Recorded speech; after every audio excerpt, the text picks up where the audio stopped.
Tudo certo? Podemos começar? 2, 3, pronto. Bom dia a todos e a todos. Good morning, everyone. Thank you for participating in this panel, which is one of the parallel events of COP28. Let me remind you that this event is being recorded and will be made available on the website of the federal government, so the whole of society will have the opportunity to have access to the content of the event and hear the perspectives presented by each one of us. So now we're going to talk about challenges to the effectiveness of funding climate change initiatives, and we have the pleasure of having the presence here of Alex Mareva, Executive Secretary of the Secretariat for the Environment of the State of Mato Grosso, Marcelo Leles, Secretary for the Environment and Water Resources of the State of Tocantins, André Atiana, I'm not sure I got your last name right, sorry, who's the Vice Secretary for the Environment of the State of Acre, Eduardo Taveira, who's Secretary for the Environment of the State of Amazonas. So, in order to talk about the challenges with climatic funding, which can be accessed in many ways. We hear a lot about the regulated market, the voluntary markets, and this is part of the discussions and negotiations here at the COP, focusing on the 6.5 article of the Paris Agreement. And we also have the volunteer market, which has been very important, especially because of the opportunities it offers Brazil and Amazon in general. And we hear a lot also about accessing funds via jurisdictional programs, which are qualifying processes that have been allowing for a lot of interaction between states, and also the development and implementation of jurisdictional programs forces technical teams to dedicate a great time to overcome challenges. And we also have opportunities to access these funds via carbon projects, which are normally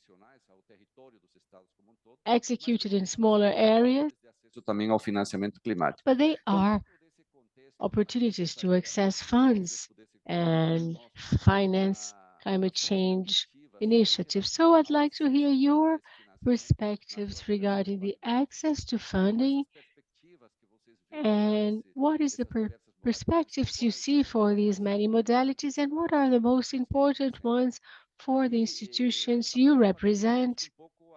And I'd also like to know your view on the trends for this process. So let's start from Eduardo Taveira. Please share your insights about this topic with us. Thank you, Aragon. It's a great pleasure to be here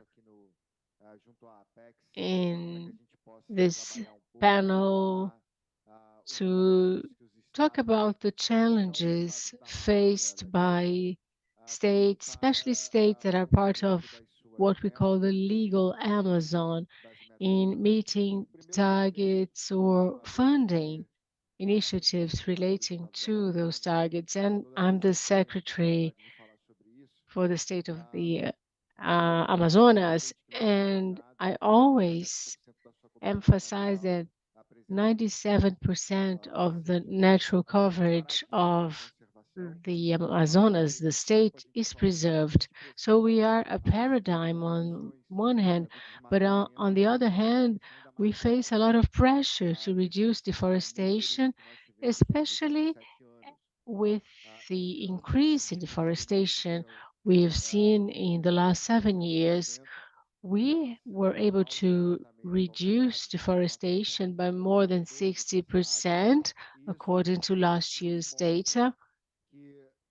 And this shows us that the investment we make to, to ensure these figures, considering that in our region, even though 90%, 97% of our forest is standing, most of our population is in situation of poverty, and this means that environmental investments are competing with other investments in education, healthcare. So convincing the population that these investments should be made is a great challenge. Firstly, because the environmental agenda does not have the same appeal as investments in safety to fight regular crime. And by regular crime, I I mean those crimes like drug trafficking. And when you fight environmental crime, the regions involved are normally so poor that there's lots of illegal activities. And when you fight illegal activities as a secretary for the environment, you are under popular pressure because what they feel is that you're taking money away from them and affecting their livelihoods. So the first challenge is understanding that the climate agenda for poor or developing regions cannot be the same agenda of a European country or of most European countries that have overcome most of their social challenges, social gaps in public policies. So it's impossible for a state like Amazonas to have an environmental agenda for decreased emissions and deforestation without at the same time considering mechanisms that could change the situation, the social economic situation of this area.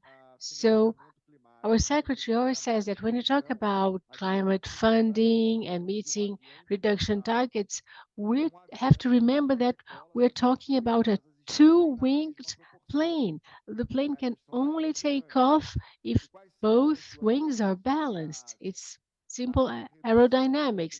And what are these two wings? On one wing, we have reducing emissions, meeting environmental targets, climate targets, and decreasing deforestation, and the other wing is the wing that involves reducing poverty. So if we don't incorporate in our environmental agenda issues of social economic growth hand in hand with reducing emissions, if we don't do that, there will be no results. It's going to be an exhausting and expensive process, and the problem will only get bigger from the environmental point of view, and the damage from the political point of view will also be great because the result is that the environmental agenda will have become unpopular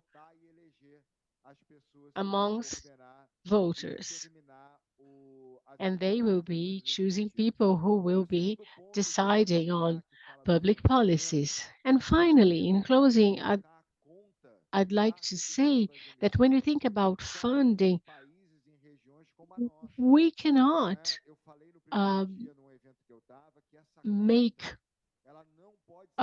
exclusive responsibility of countries like ours to reduce emissions. We cannot be the only ones held responsible. So poor countries and poor regions are not the ones that led to the current situation we're facing with climate and the environment. But vulnerable populations are those that feel the effects with more intensity. So pressurizing poor and developing areas for change is a deep climate injustice. So if country that generated their wealth with high levels of emissions since the beginning of the industrial era, if these nations do not commit to the climate funding agenda, it will be very hard for poor or developing countries to use their own resources to meet those targets. So the idea of the two-winged plane mentioned by the governor when we think about income generation and fighting deforestation also applies to the agenda of climate ambitions and climate goals. No poor state will be able to reach those goals if they don't also get abundant, free-flowing resources for other activities because poor and developing countries are bearing the brunt of the pressure for climate environmental change. Thank you. We're talking about climate funding, and the state of Amazonas received funds from the German Development Bank for the forest standing program, which is um, in its initial stages. But now we're going to talk about the volunteer line, which is what we see in the state of Mato Grosso Então, da sua that perspectiva, has implemented such a program a few years ago. So what are the main problems that the state of Mato Grosso faces in leveraging this, and how do you see the trends of this type of funding for the state of Mato Grosso? Well, it's important to highlight that this funding started arriving a few years ago, and the Brazilian state has been trying to reduce its emission for much longer. When we look at deforestation in the Amazon as a whole, 20 years ago, we used to deforest 25 square kilometers, and now it's decreased by at least 70%, even though uh, we had a recent increase. And almost half of it were from our state, state of Mato Grosso. And when you compare 2004 until 2014, you see there was a great improvement, and all the investment in technology, use of images of satellites that improved in precision and resolution with time, we reached very significant results. With these emissions, we finally had access to funding, which is the KfW, the case of the KfW program in partnership with the UK. And this investment allowed us to improve our actions and our investments and helped us fight deforestation.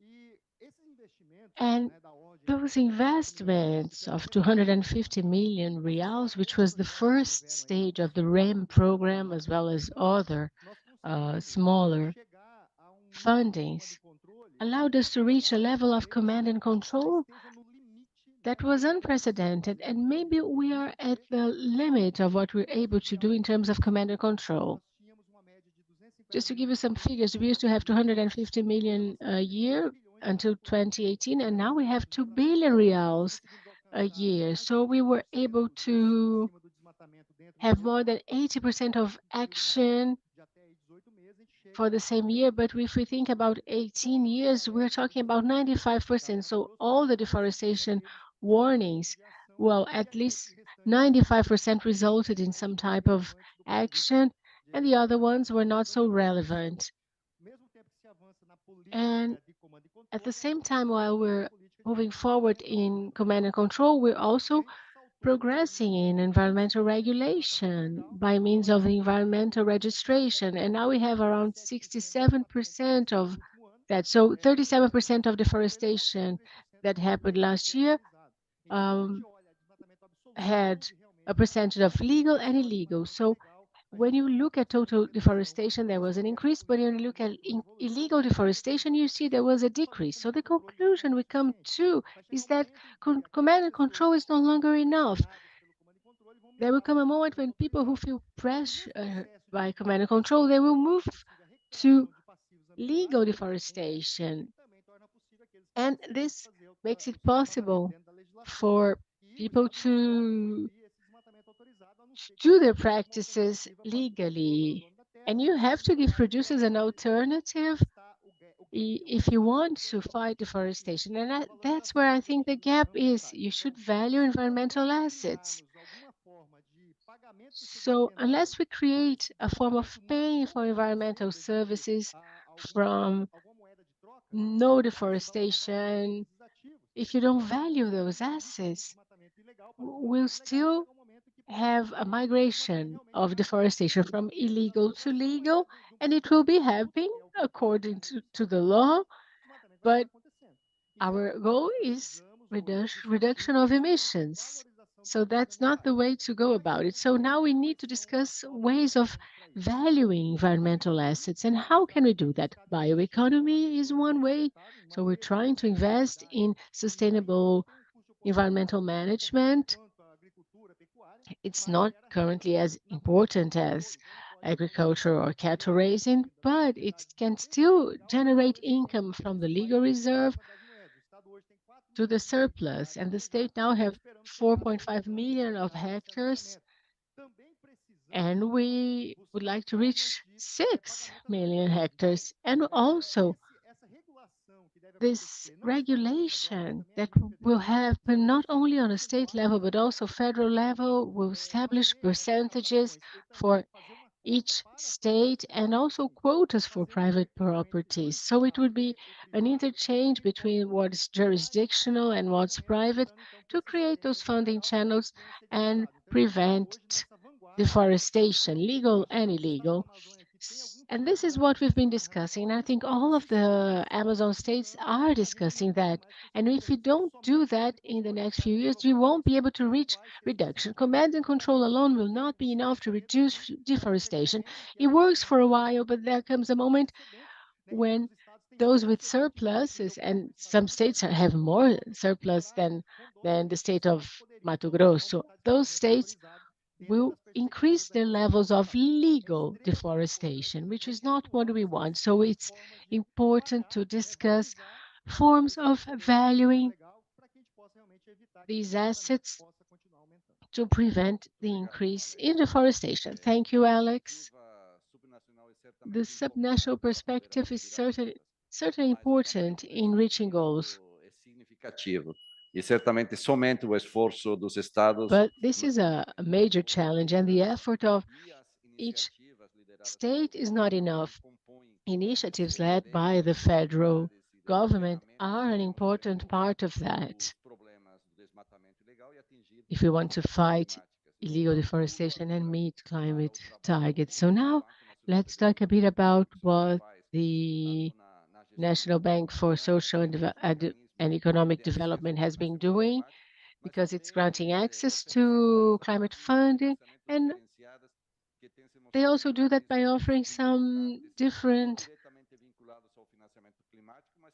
types of funding that can significantly contribute to meeting targets. So from the perspective of banks, what do you think are the main challenges we face when we try to leverage more funds for activities described by our panelists? Good morning, everyone. Ou assistindo Everyone depois essa present here or watching online, thank you for the invitation to be here representing the Brazilian Development Bank.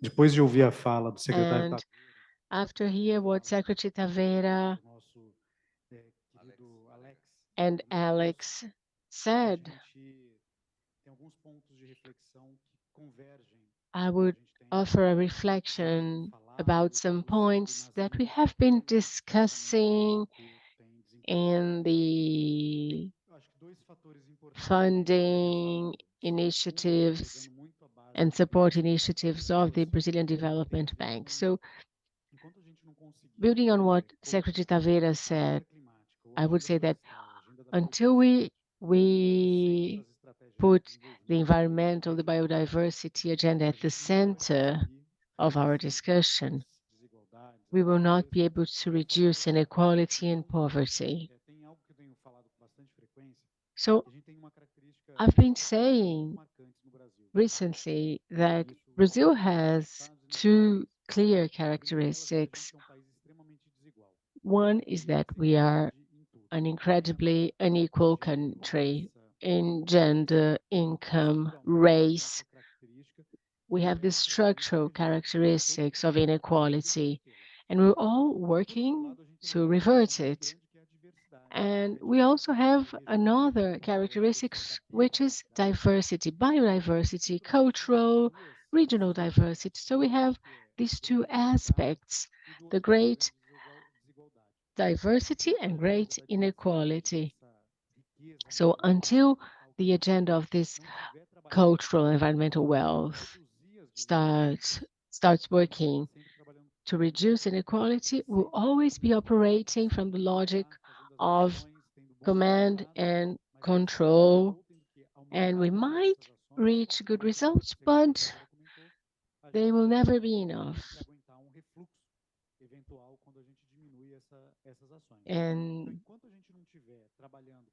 em toda a if estratégia, we don't colocando no start centro, working seja o with ativo the whole ambiental, strategy and putting a at the center of the estratégia discussion ambiental, environmental porque assets, quando a for gente example, coloca and as ações that ambientais involves looking for solutions, because when no we centro have das estratégias de debate environmental e forest desenvolvimento, actions a at gente the começa center a of pensar the novas economic and soluções. social discussions, E aí we can entra think of new questões solutions. como as apontadas And this pelo Estado do Mato Grosso. Como brings que up a gente consegue questions similar valorizar to those esses mentioned by recursos the representative of the state of Mato Grosso. How can we value those assets in a way that is practical, como a gente usa a simple? tecnologia para poder fazer How isso. can we use O Brasil tem um technology privilégio for de ter that? uma política Brazil pública is que privileged se because it fundamenta has num a critério public nacional policy que and se a chama single Mapa national Ambiental Rural. Olha, system eu called falo isso the todos os dias, só que no Brasil, environmental no exterior, rural é um outro environmental nome, mas nós estamos registration. falando como política pública.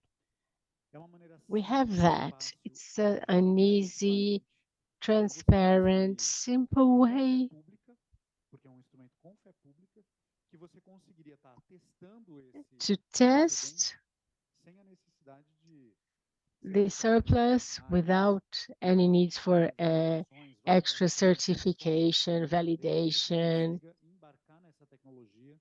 Claro, If we acredito que o can Brasil use ainda é this muito escasso, technology, precisa inovar, and it precisa requires pensar, precisa a dynamic implementar approach, you novas need tecnologias, to make mas ainda hoje progress with aquela new política com fé technologies. pública, sem a necessidade de Imagine you validações have a nacionais, com certificação document that digital, is com um QR official Code, dizendo assim, ó, with você tem QR X code hectares that says, oh, adicionais you have de floresta, an X isso number of equivale a X toneladas de extra carbono, vai lá, hectares of você forest, which is atingiu equivalent to o Y prêmio Vale para você conseguir tons of receber toneladas de carbon, floresta. and you're Nós going to não be temos isso. paid for Então, a that. gente precisa So inovar, precisa usar os we have instrumentos da natureza these atual. instruments in our E aí a hands, gente and tem we uma have to estratégia. use them E quando a gente well. está falando aí das inovações, né, And um this takes us excelente to trabalho another que a point, gente tem because the first é a point was questão de about reprogramar innovation, a and questão do financiamento. now we Então, um finally lado é como que os modelos de discuss the issue desenvolvimento of eles funding. So convergem na how agenda florestal e do ambiental no centro development da tomada de models, decisão. how can they E put isso faz com que a gente consiga these social and economic aspects at the center of the discussion, allowing us to think about innovative solutions. And on the other hand, how do we fund these innovative solutions? And I'd like to mention 3 points. E isso eu acho que One was an interesting development, which I think we still have to study a lot to be able to show the world this Brazilian innovation. We have a fund for climate change called the Climate Fund. It's been funding transition economic projects from private agents for in the transition of low carbon.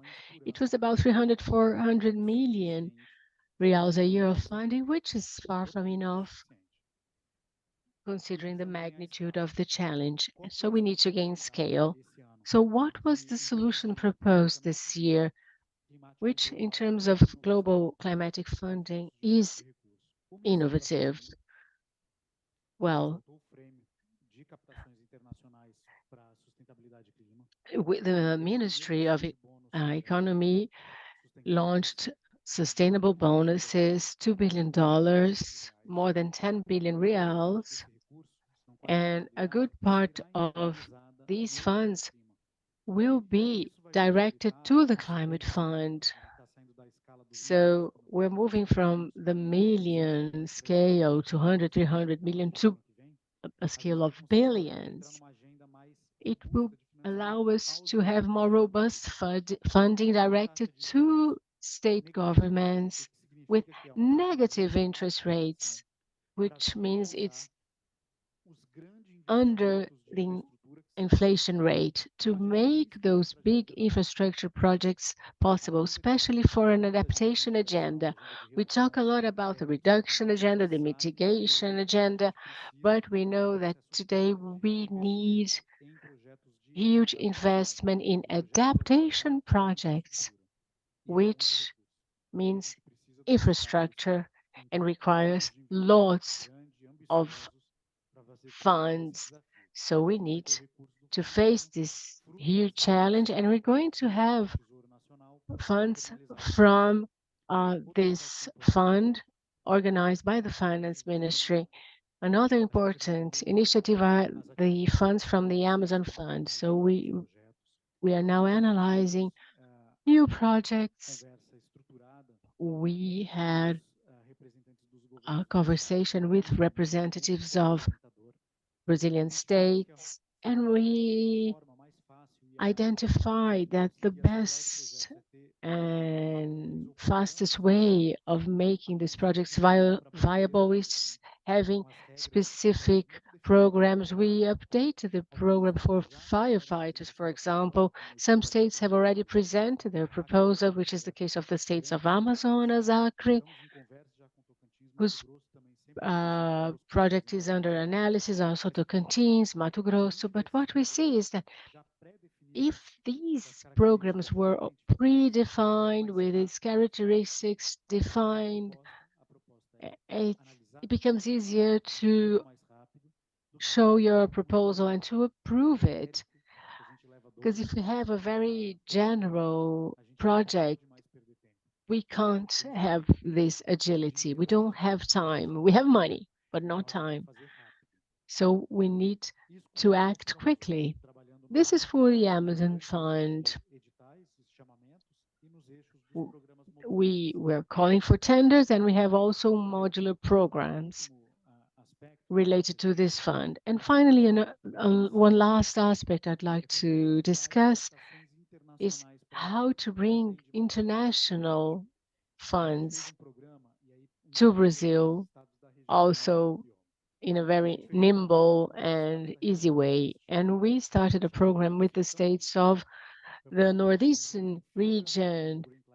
It's called Sertão Vivo, and it's geared towards actions for reduced emissions from family farming. It took us a while to formulate that, but what was interesting is that we were able to bring non-reimbursable funds and reimbursable funds from cheaper lines to fund state governments in implementing their policies of resilient family farming.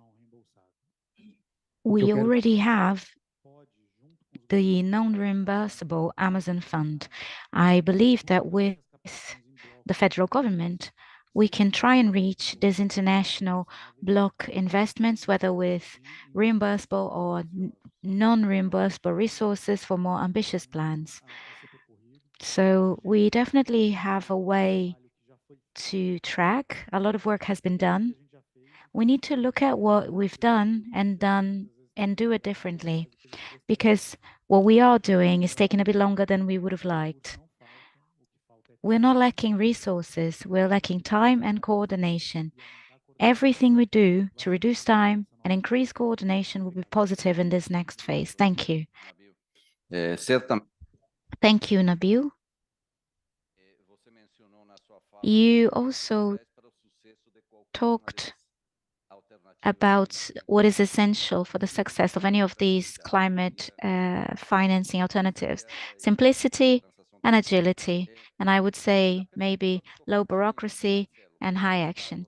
And Marcelo, from the perspective of Tocantins, the first subnational entity in the world that is having access to climate financing in the voluntary market, what were the main challenges that you faced in order to reach this level, to be able to access these financing funds? What are the perspectives for this and the perspective of access to other Amazon states? Good morning, everyone. It's a pleasure to be here next to my colleagues to talk about the initiative in Tocantins. Can we show the presentation? I think if it is possible, I'll just stick to it. Yeah. I will talk from the pulpit.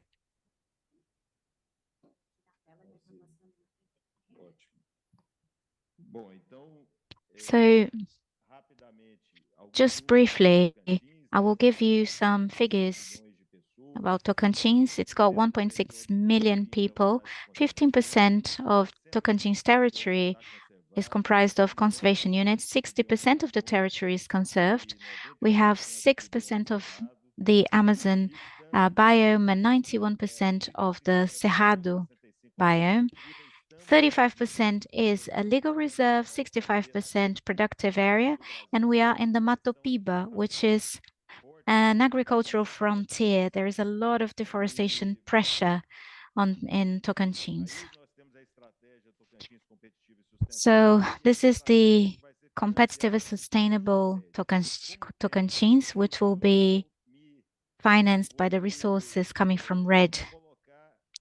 I won't tell you about the entire strategy because we don't have time, but our strategy will be financed by this program. This slide demonstrates that there is a very long-standing work on this. It started in 2008 with the state policy on climate change. Then we had the PPCD, which is the Plan for Prevention and Control of Deforestation. Then we created the task force to fight forest fires. In 2019, we began elaboration, calculations, and measuring the volume of credits in the state. 2020 to 2025, we have a plan to prevent and fight against deforestation. In 2020, we presented a conceptual note.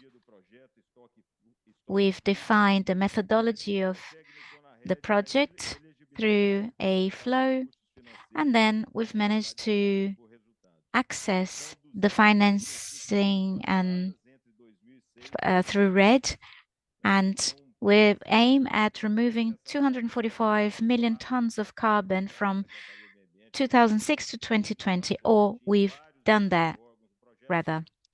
So several bodies are involved in this, several controlling bodies, the public ministry of the state, lots of other agencies. In 2023, we've created the Climate Fund Law, and that law provides for the management committee, which is the committee that is going to manage the RED resources, and this committee also guides all investments. Everything, all resources are used to execute the competitive and sustainable Tocantins strategy. After that, we've created the Environmental Services Payment Law, which aligns all projects. We understand Tocantins and other Amazon states as states that can have a jurisdictional project that can be aligned to private projects. This is what we advocate for. Leandro is the president of Tocantins Parcerias, or Partnerships Tocantins, and he is responsible for the legal framework that provided the conditions for this. He identified opportunities in Law 13303 from 2016, and through that law, he announced a call for tenders saying that Tocantins had a RED Plus project, and he announced that we needed people to buy Tocantins carbon credits. From 2016 to 2020, we had credits that we wanted to sell, and whatever we can reduce up to 2030 will also be sold through this agreement. So we told the world through this call that besides selling past and future credits, we also needed someone that had enough courage to pre-invest in the state so that we could finish our homework, which were the necessary studies for the projects to reach the validation and certification point. We then present all of this. Mercuria was the company that won the tender. It's a Swiss company. They've agreed to the pre-investments and pre-investment with no risk to the state. So in Tocantins, we have the political will to execute this project. We have the technical capacity personified by Marli, who is extremely competent and prepared. Denise also. And we have the resources that have been made feasible through this pre-investment carried out by Mercuria. So even with all that, if for any reason we can't execute our task, Tocantins doesn't incur any risk. The risk was assumed by the company, but I say and repeat that with this political will, this technical capacity, and these resources, we will execute, validate, and certify up to the second half of next year everything that we proposed ourselves to do. This is in June 2023 when the governor signed a contract with Mercuria. It is important to say that this is the first subnational entity to transaction carbon credits like this in the world. Of course, Mato Grosso were the pioneers, but their modality was a bit different. In this modality, Tocantins is the first. In September 2023, this is another historical landmark, which is when the first resources came through to Tocantins Carbono's account. We created a specific purpose vehicle, formalizing Tocantins Carbono and Mercuria. And in their account, in September 2023, the first resources came through. This is a symbolic date. Nesse momento, os recursos caem na conta.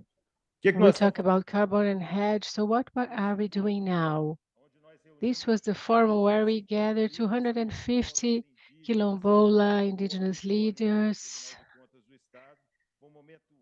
in a very rich moment. It was very moving to hear native peoples, traditional peoples, and this was the preparation for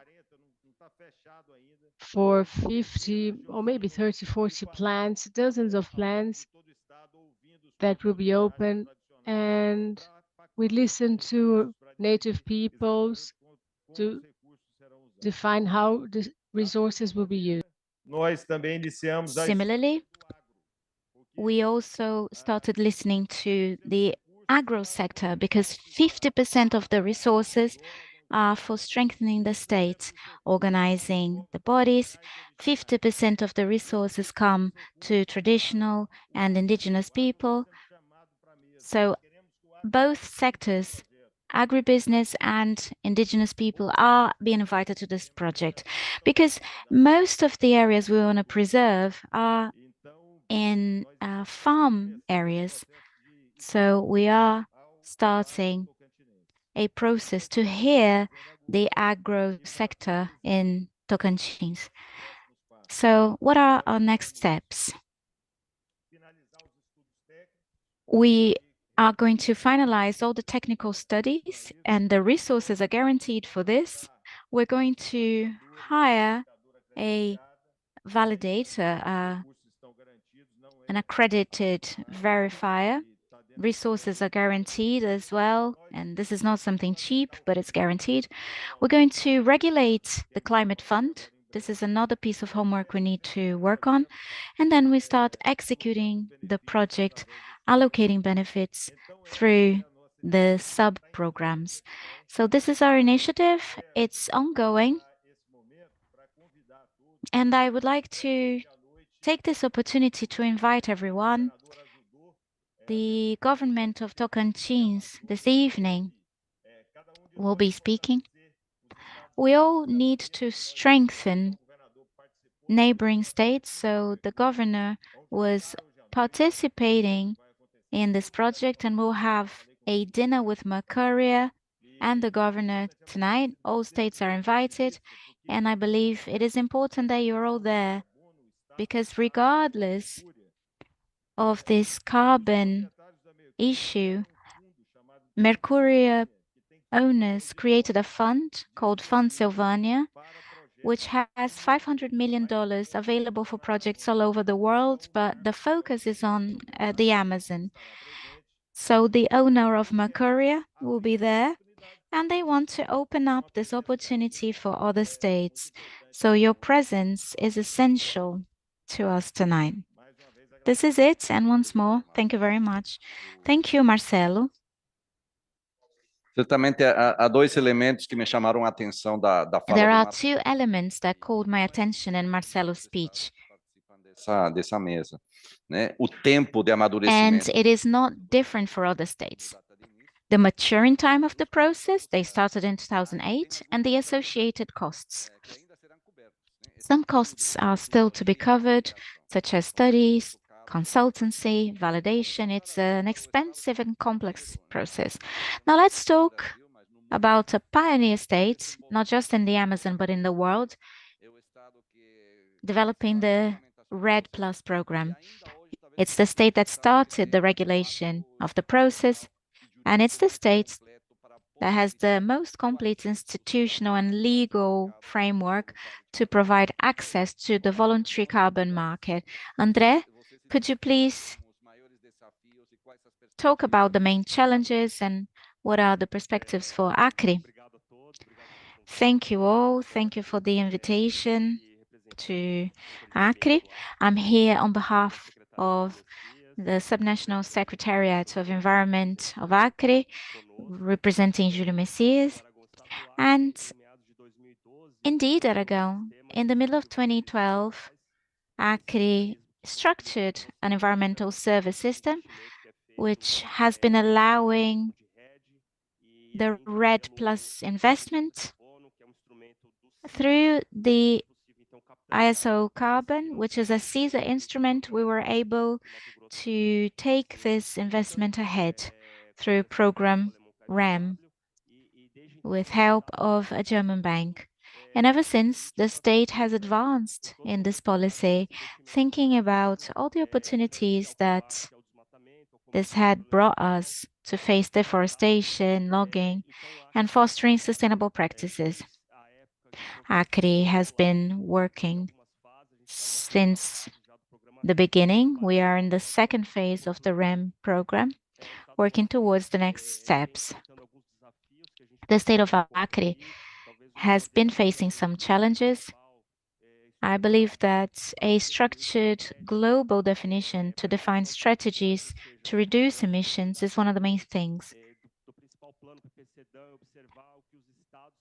We have been observing what the states have been developing in their programs, because in the Amazon, the first responsible factor for emission is the use of soil and deforestation, fires. So this coordination tries to observe what each region has been doing, thinking about the particularities of each territory, thinking about states, municipalities, communities. I think we need to advance in this observation, bringing more accuracy and considering the different regions of Amazon and the communities in each region. Echoing what Nabil said, we need to work on inequalities. If we can't beat socio-economical challenges, we'll be talking about command and control, avoiding deforestation, reducing emissions, but we will not solve the problem. It's a two-way road. We need to think about working together, fighting against deforestation and fire, but also offering opportunities. One of the greatest challenges in this transition model for financing is the perspective of those occupying the territory and the resistance presented towards more sustainable models of production and the costs that this raises. The costs are very high.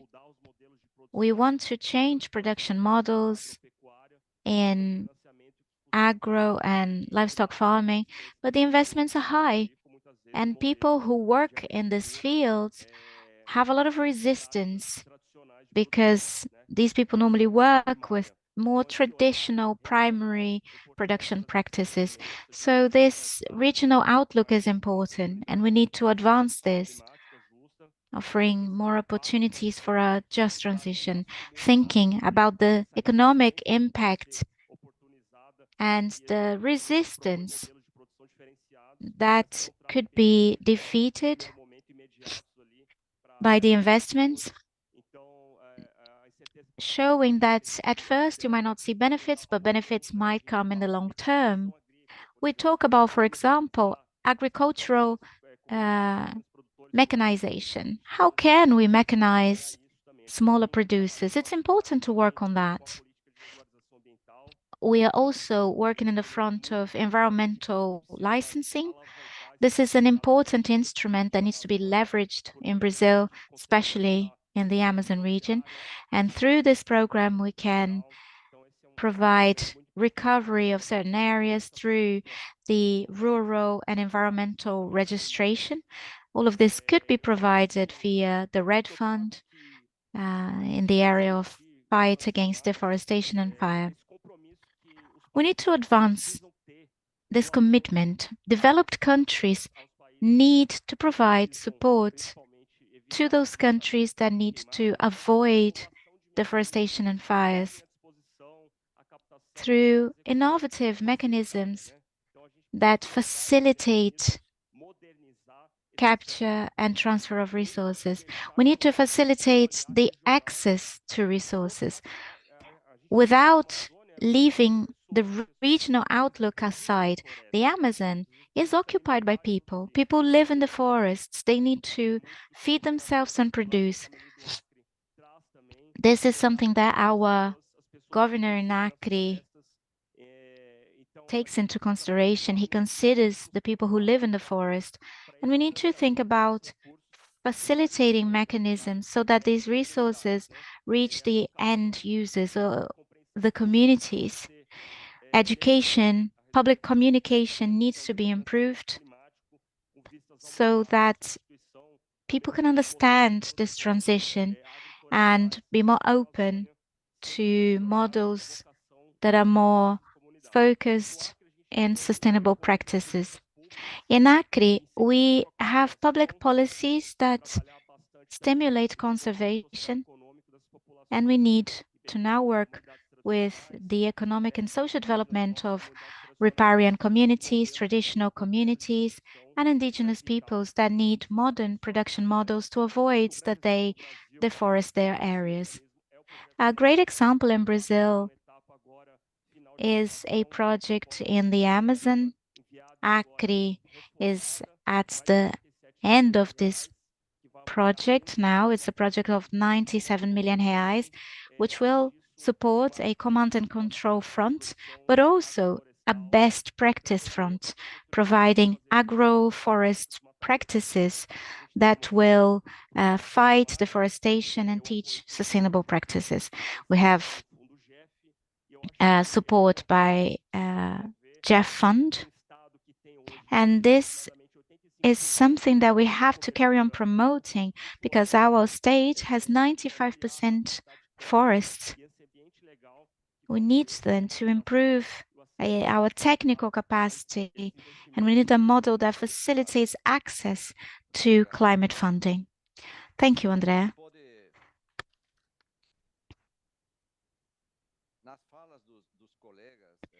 In the speech of our colleagues, there is a wide variety of perspectives, but a lot of common challenges.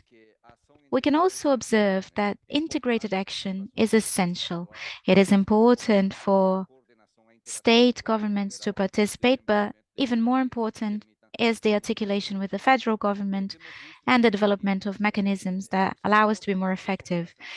Efforts to access climate funds didn't start yesterday. It's been years. It's very expensive in terms of time and resources to be able to access climate funding. And this should call our attention because any political decision that is made today that can interfere in the advances made can mean setbacks, not just for climate financing, but also in relation to our goals, which are related to reducing deforestation.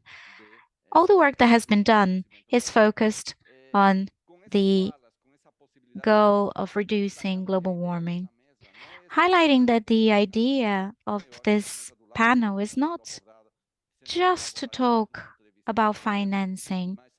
We're talking about projects and sharing with the society what is being done in the States and what the federal government has been doing in order to stop deforestation in the Amazon.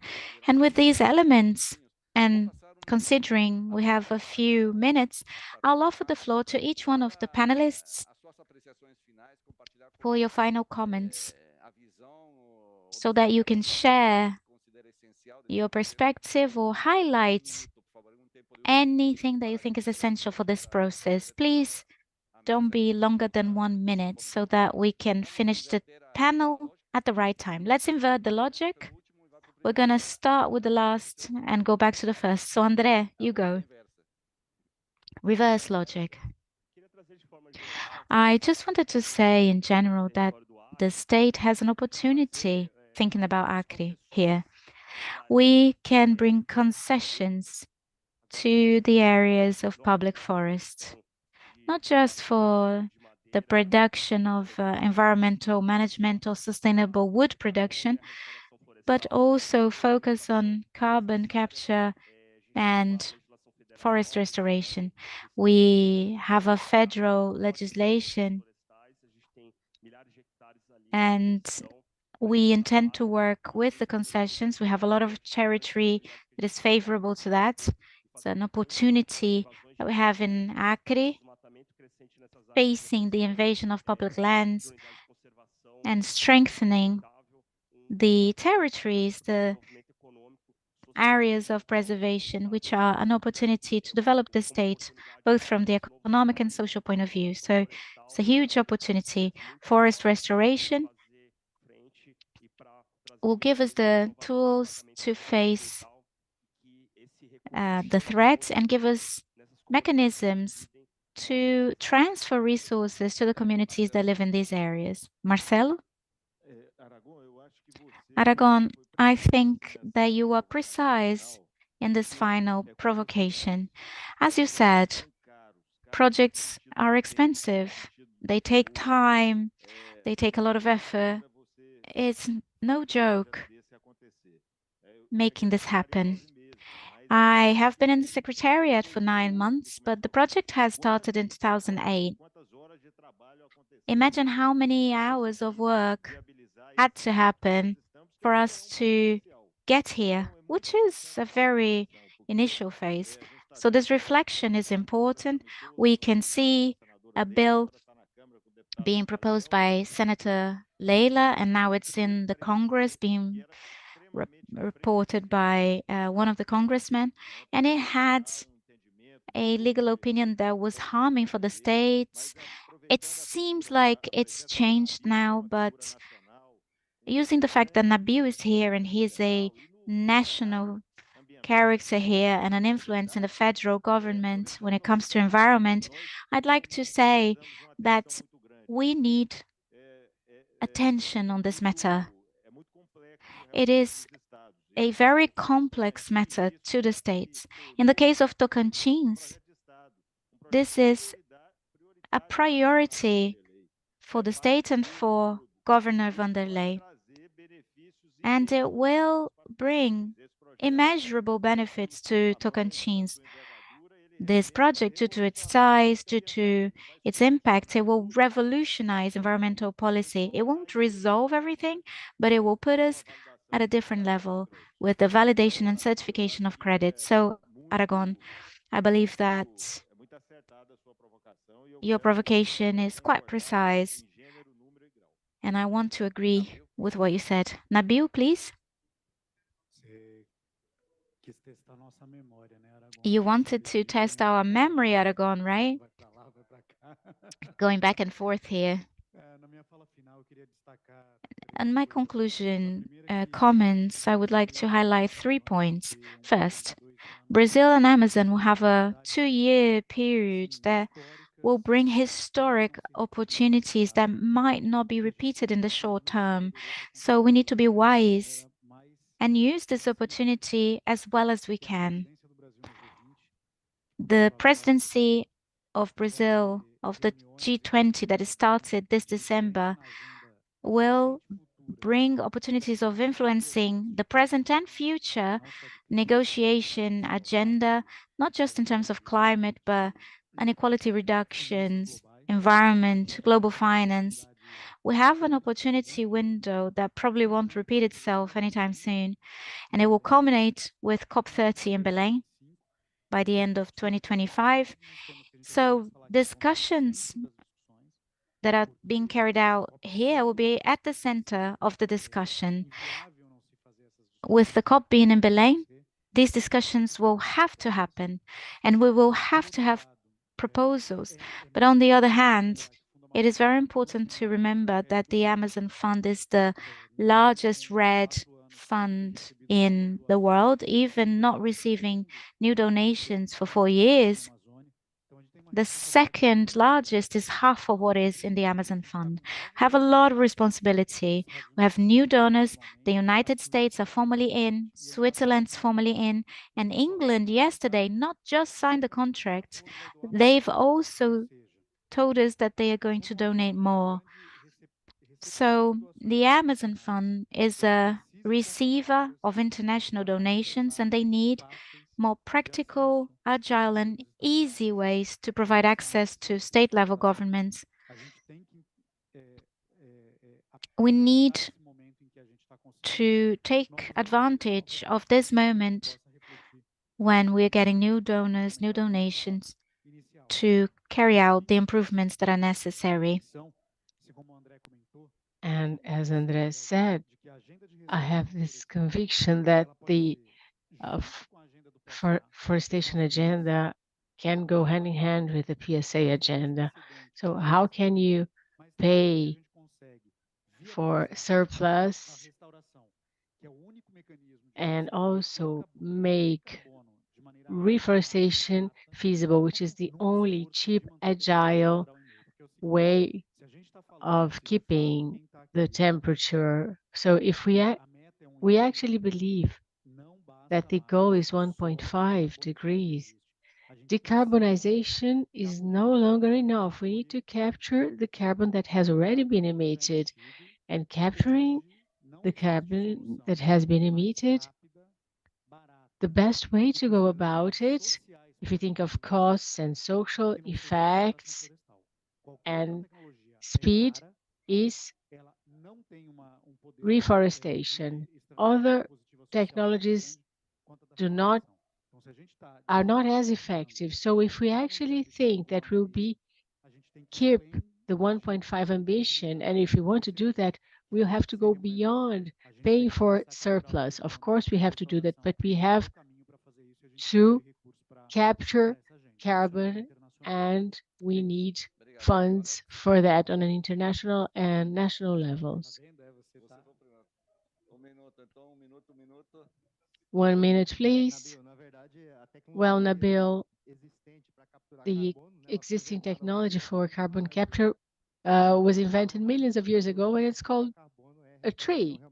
So that's the best way to capture carbon. I completely agree with what you just said, and I completely agree with Tavera when he says that this climate imbalance is not Brazil's fault, and Brazil shouldn't be held account for that.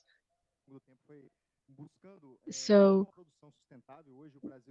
Brazil is now trying to have sustainable production, and Brazil is a country that is able to produce a huge amount of food. I'm sorry, his microphone seems to have a problem. So the change in paradigm that we had in Brazil allowed us to give a global contribution. That's why we shouldn't be the ones paying the bill. It's actually the opposite. We should be recognized as the country who's contributing to positive challenge and taking on challenges that other countries haven't. So other countries should wake up for that and recognize the efforts we have been making, and also help us more and more so that we can more and more contribute to climate change in a positive way. So I hope we can be able to show that, but we speak to just a few people, a few listen to us, but I hope this could be a contribution that the president of Brazil and governors can take on and be heard, and that our needs could be met. So I think our contribution should be recognized, and we should get support in the form of funding. We are getting some funds, but this is far from enough to reach our ambitious goals. 20 seconds, please. Thank you, Aragon. I'd like to first thank our colleagues for their presence, and also Nabil, and acknowledge the great advances that we had with the Amazon Fund, with projects that were created and approved. I was impressed by the volume of funds that were made available, which shows how we want to decrease the bureaucracy and make this process more nimble. Yesterday, the state of Amazonas launched the 2030 program, the Hedge Plus program. We already have a system of projects that is operating in conservation units, and we hope that in the next year we'll be able to attract 1.5 billion of funds for these initiatives. And also we want to create an economic production change for restoration in the Amazon. We have few areas that are destined for restoration. We're going to try and deal with our liabilities, but I'd like to say something about the trees as technology of carbon capture, but no one pays for the carbon inventory. So what we see is that you have huge forest areas like the Amazon, the state of Acre, the Congo Basin, they need to be compensated for service provided, as in carbon inventory. It's the best way to make sure the area will not be deforested, because the idea is that the more pressure you have, the better it is for you to capture. But when you have the inventory, if you pay for what is already there and prevent deforestation, you won't have to try and reduce later on. This is a challenge that we will face, and we talk so much about alternatives to oil, but we could think about a green pre-salt in the sustainable future of Brazil in this new zero emission model. Thank you, Eduardo. And in closing, I'd like to express my thanks to all members of the panel, to all the delegates and technicians of states that participate in the events, and for the federal government for giving us this space for dialogue, where we can hear about the challenges faced by the states that make up the legal Amazon and that the federal government faces in trying to meet environmental targets. And I'd also like to thank the Legal Amazon Consortium that works hardly in the organization of this event, and also our panelists for sharing their concerns with us. I reiterate the fact that the idea was to convey the central ideas, and of course, the panelists will be available if you have more questions and would like to know more details. Thank you very much. Until next time.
This one, okay?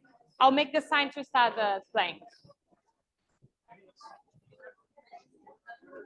Quem vai ser a primeira pessoa a falar para eu já deixar com o microfone? Não, não. Você fala no púlpito, a próxima. Vou passar primeiro aqui pro Tom. Já também já deixar. Secretário, posso deixar você por primeiro? Eu já deixo.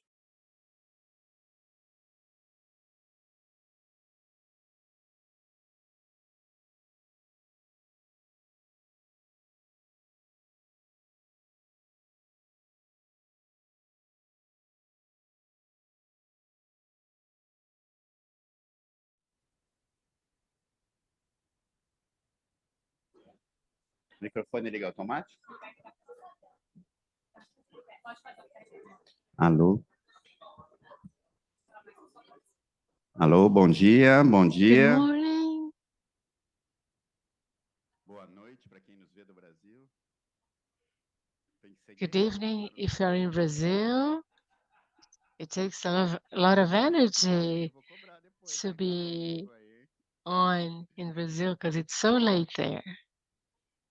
Olá, bom dia a todos. É privilégio enorme. It is a great privilege to be here with you at the Brazilian Pavilion of the COP28 in this very important moment when Brazil is again an important player in the environmental agenda, and we're even hosting COP30 in the Amazon in 2 years. And we know that today, international debate about the climate includes many areas, and one of them is the impact of extreme events and climate change in cities. 85% of Brazilians live in urban areas, and the Ministry of the Environment had a program called Sustainable Cities.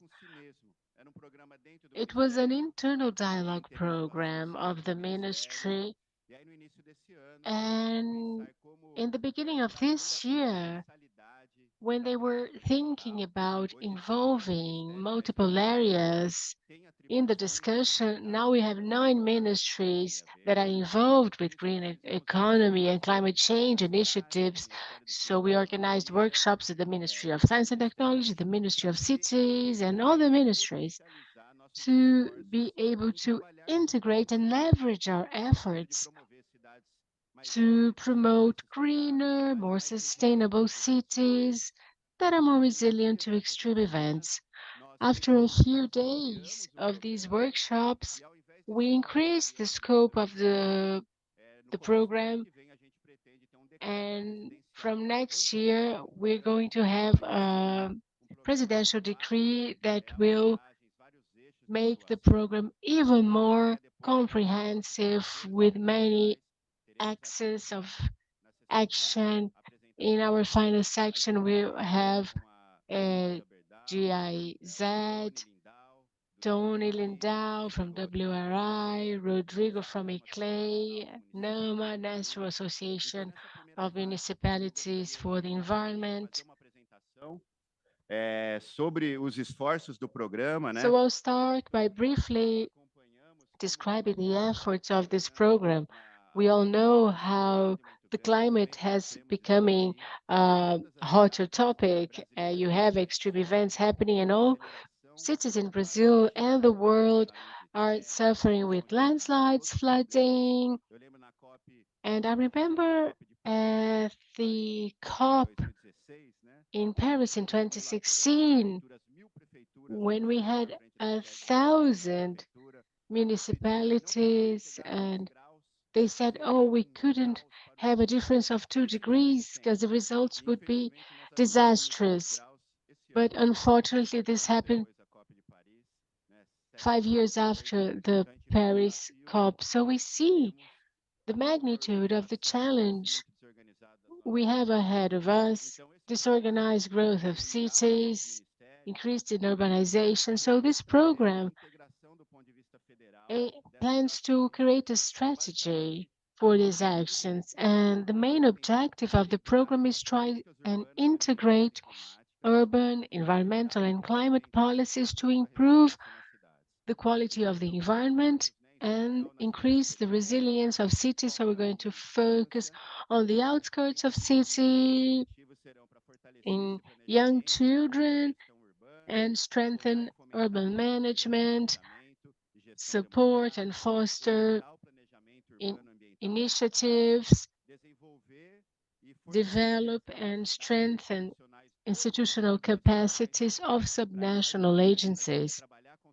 So the most important thing for us is working with the municipalities. So I thank the National Front of Mayors for the presence of their representatives, and we're going to hear about what they have been doing in terms of adaptation and resilience. And you also have the National Association of Municipalities. And back to the program, we also want to support research and development. So that's why it's important to involve the Ministry of Science and Technology in that. And we also want to foster and implement resilient infrastructure, strengthening the ecosystem of cities, and promoting interventions of urban qualifying and adaptation of cities. And we'll be coming up with a funding strategy to implement these actions, because today the resources, be they on the state, federal, international level, they do not have a central coordination. So that's the objective of the program: understand the funds that are coming and allocate them. So basically, we focus on urban populations in our program, including issues of race, gender, vulnerable communities, young children.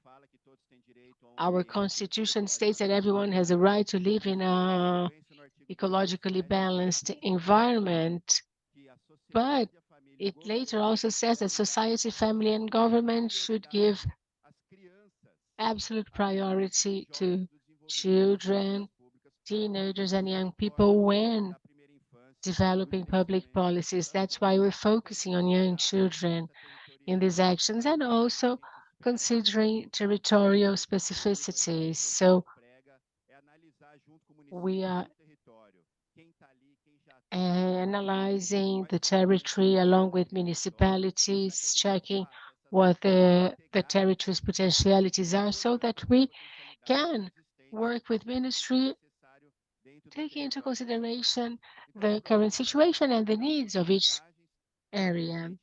So the program will focus on green areas and tree planting. We know how important this is with increased temperature, and also use an occupation, sustainable occupation of the soil, green infrastructure and natural solutions, low carbon technologies, and sustainable mobility.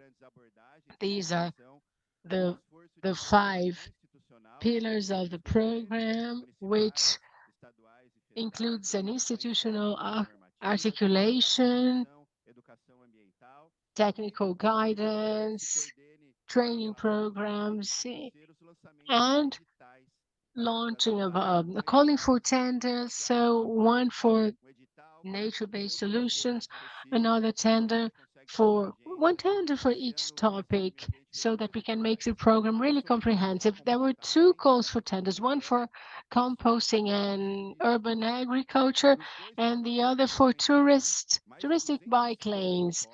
And there were 250 proposals for this, but only 10 could be approved.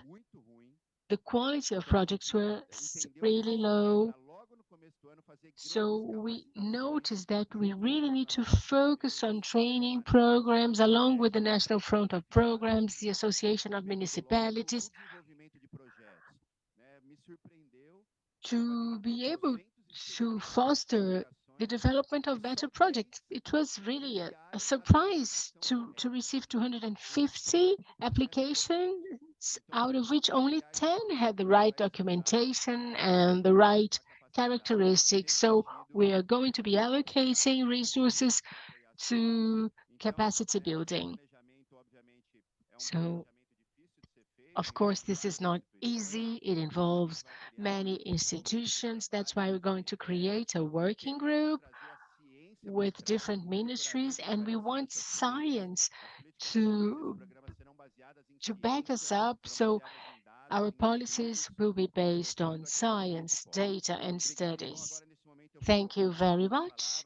Now I'll give the floor to our partners that are here in the panel. The first, the Secretary for Urban Development, Carlos Tomé, who is going to talk from the perspective of the Ministry of Cities, and then the Ministry of Science and Technology, and two great representatives of public policies in Brazil who are leaders in those efforts. Marina Low, President of the Environmental Parliamentary Front for the Environment and for Young Children, and Mayor Renata Seni, who's been a leader for a while now, focusing on cities.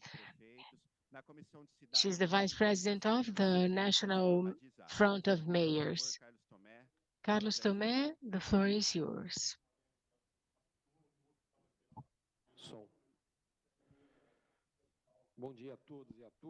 Good morning, everyone. It is a great pleasure to represent the Ministry of Cities here. Minister Jader Filho asked me to greet you all on his behalf. We're having multiple simultaneous events here, so he couldn't be here for this session. And I'd also like to greet my colleague Adalberto Maluf. It's been an honor to have him as a co-panelist in many sessions, and also my colleagues from the state of São Paulo that is well represented by Congresswoman Marina Elo and Mayor of the city of Francisco Morato, Renata Seni. And I'd like to say that it's a privilege for the Ministry of Cities to participate in this initiative of having public policies that involve multiple areas. When I joined the ministry at the beginning of the year, the minister determined that we should create actions and public policies that included many areas beyond the scope of the ministry, because we have 5 areas of focus: housing, urban development, sanitation, urban mobility, and we have a 5th division, which was created by President Lula, which is for the Secretary for Poorer Areas or the outskirts of city. And the actions we promote are very important for people's daily lives. And what we've noticed, Maluf, is how important this program will be. It's about to be launched, and the minister has been traveling all over the country. And what he sees is that these actions are extremely urgent. He was recently in the north of the country, and he saw a riverbed of a dried river. There was no water there.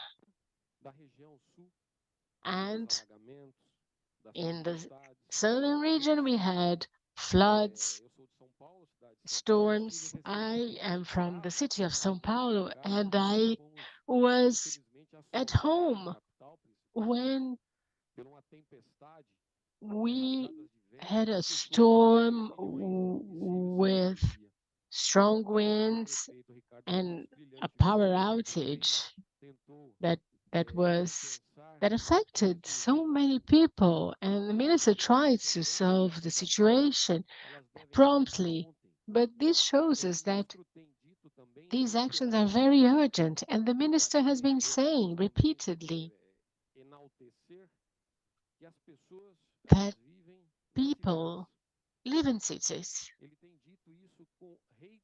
The minister has repeatedly said that even during COP28 and Maluf, there is the policies, they don't go against one another. It's actually the opposite. This program that was created is very welcome. We understand that if we respect the federative pact and if we speak to states and municipalities, the program is destined to succeed. And the secretary of Urban and Metropolitan Development created a specific division called Adaptation of Cities to Climate Change. And this program greatly contributes to the creation of public policies and the implementation of public policies that we create for municipalities that really need support. And this perspective of looking at the environment, integrating the question of urban center is extremely important.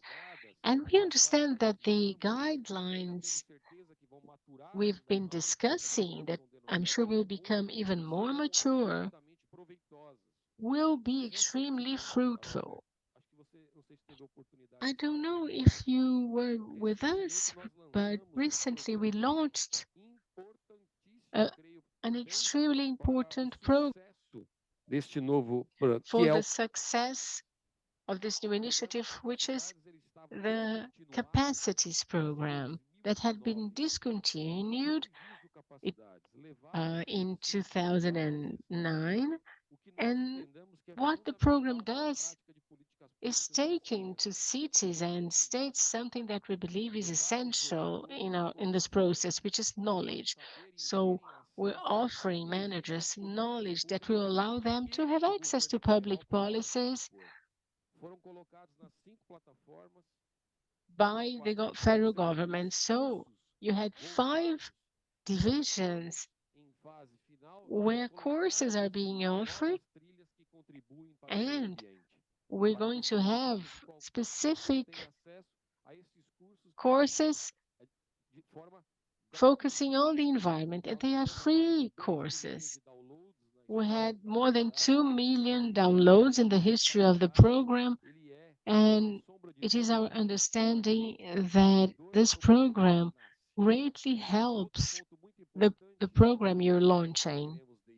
And another important point is that we are now finally discussing again the urban development national policy, and we have GIZ and WRI as partners, and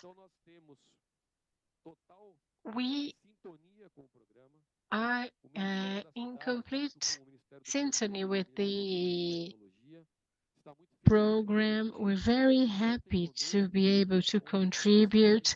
You can count on us. You can count on municipalities, and a congresswoman representing the state of São Paulo is available. I'm sure this program will be very important to take policies that will make them more resilient, will make cities more resilient, and will help us face the situation that unfortunately we're going through. So I thank you again for the opportunity. I wish you all the success in your endeavors, and I hope we can finally sign and send the decree to the president so that he can finally put the program into practice. Thank you very much.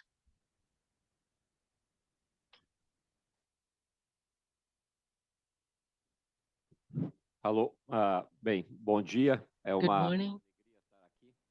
It's a great joy to be here and realize how having public policies that include many areas is becoming a reality.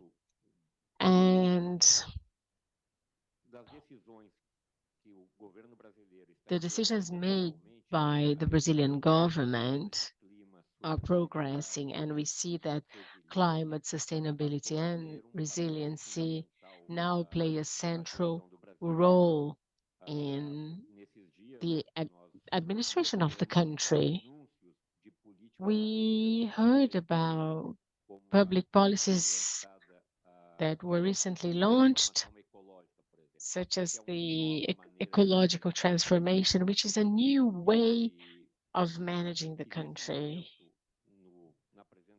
And in the presentation of the proposal of the Green and Resilient Cities program, the Ministry of Science and Technology feels very welcome in the process, because in the opening of the decree,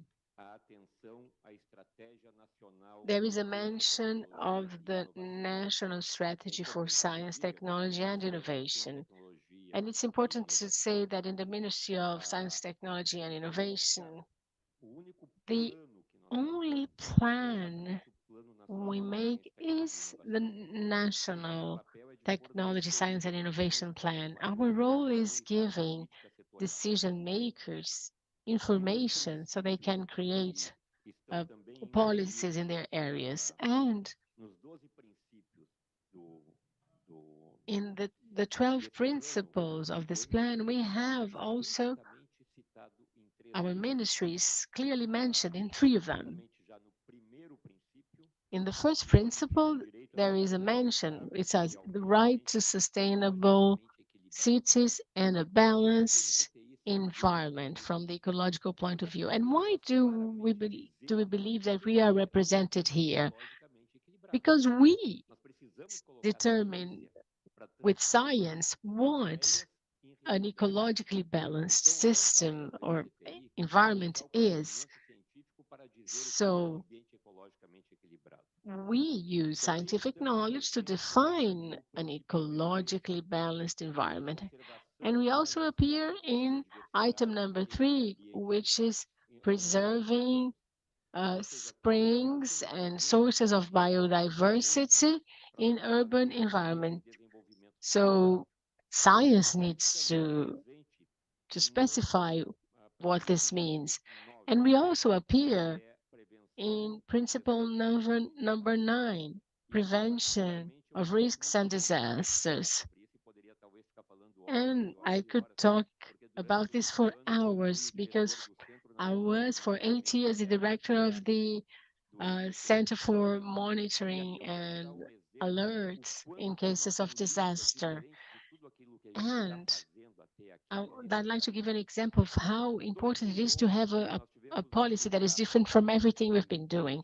In 2018, we had a disaster in a mountainous region, and the city of Petrópolis had 7 deaths on this occasion. The federal government created SEMADEM, restructured SENAD, created the National Plan for Disaster Response. After 11 years, we had another event, an extreme weather event of the same magnitude, and we had 3 times the number of deaths. So we need to manage cities differently. And we also need to think about other factors. If anyone with access of extreme weather events and disasters and tries to establish a correlation between the increase in those extreme events and disasters in municipalities, we could see they're not a match, not proportional. What is happening is that we have managing urban spaces in a way that is not sustainable from the environmental point of view. The number of events is increasing, it's true, but the number of disasters is increasing much more. So it's not, the climate change is not the only responsible for those disasters. Because if we were still living in a world where climate change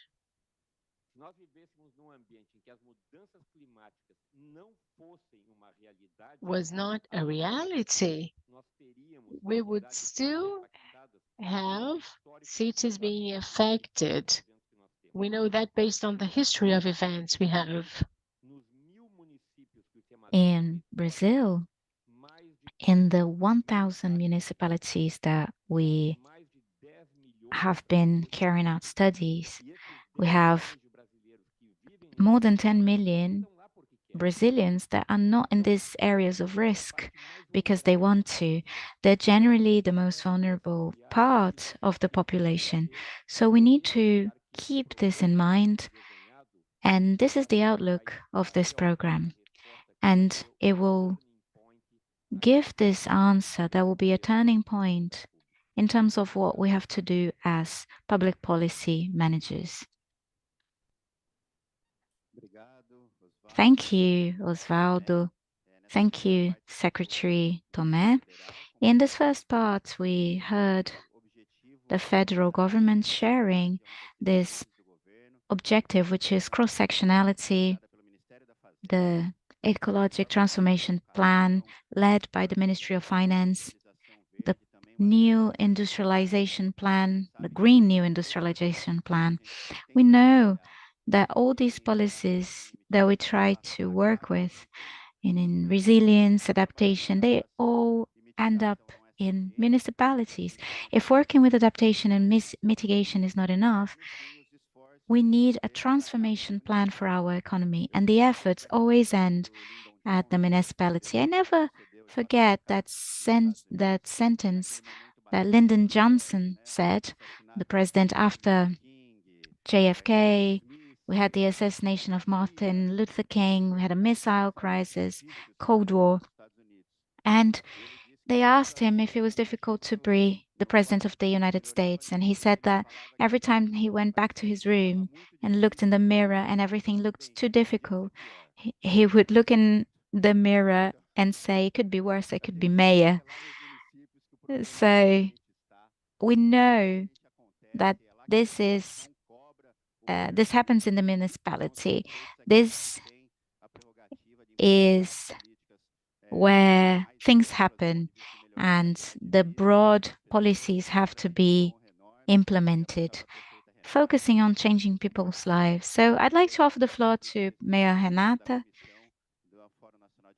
and who is the president of the Commission of the National Mayors Forum in the front of fighting against disasters.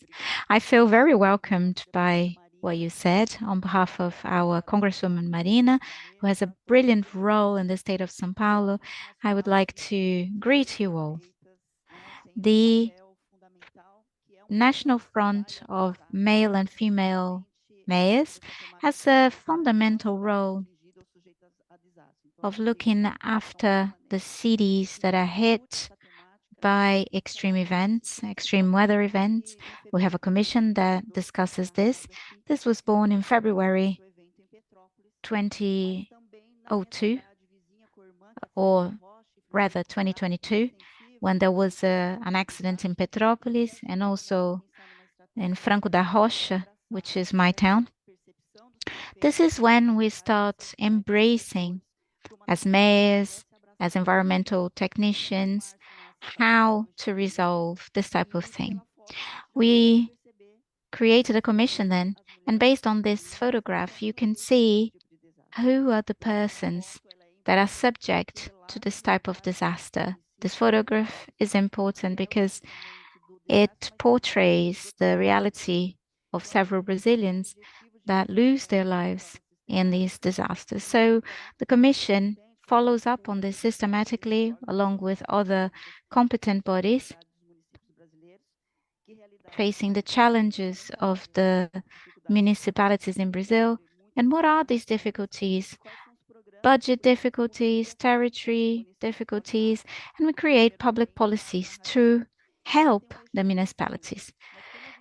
This commission has an axis of performance, and when we talk about Brazil, we're talking about a diversity of themes such as droughts, flooding, mudslides. So it's important to take regions into consideration.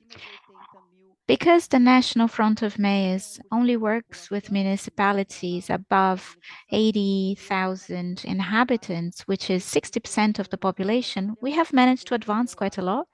I was the first president of the commission, and now Axel Grael is the current chair. We've noticed that the demands coming from these municipalities are many, so we listened to the technicians and we launched a charter that structures our prevention and disaster management actions. And we've presented 7 guidelines that we understood were priorities for the municipalities.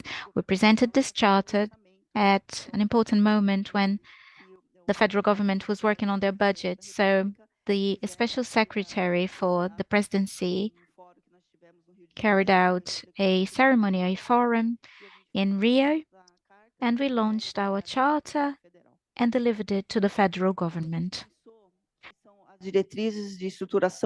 So what are the guidelines to structure a prevention and risk management policy? First, we need a permanent budget transfer. We need a permanent source of financing that would come from the protection fund and the creation of credit lines for municipalities, facilitating not just the prevention, but also the risk and disaster management. We would have a national regulation for mutual emergency support. Often, one municipality wants to help the other municipality, but there is no regulation for that. And there was an experience where a municipality helped another and they were condemned by that because of that. So we need to rethink. And also 5 would be the maintenance of reception and distribution centers for donations, along with a logistic structure for it. Also, a revision of the National Adaptation Plan integrated with subnational entities and a revision of the national policy for disaster management. This was very important for us who live and experience these situations locally and think about how to protect these families. We know resources are scarce and families are subject to risk, but the adaptation and prevention are essential actions.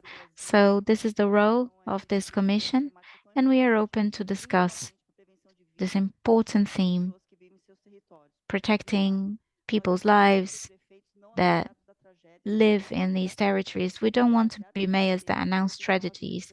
We want to be part of the solution to protect people's lives. Thank you and congratulations on this panel.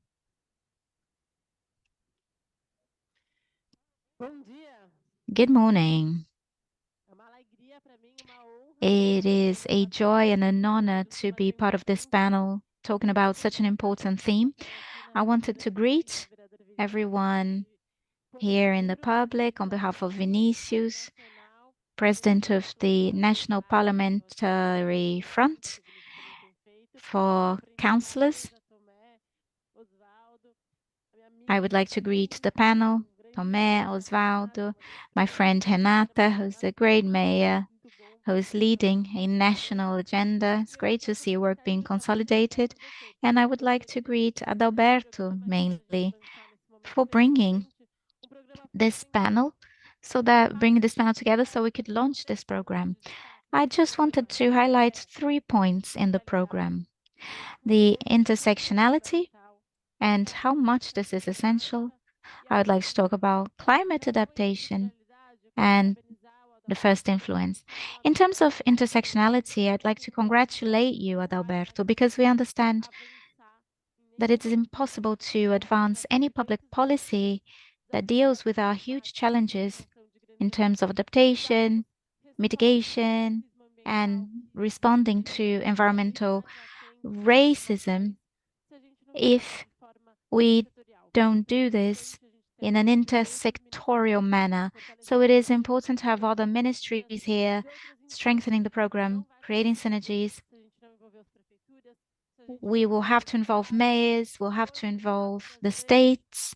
The Brazilian states nowadays have a budget that summed up reaches 1.3 trillion reais with very little visibility, and that needs to be integrated between the municipalities and the federal government.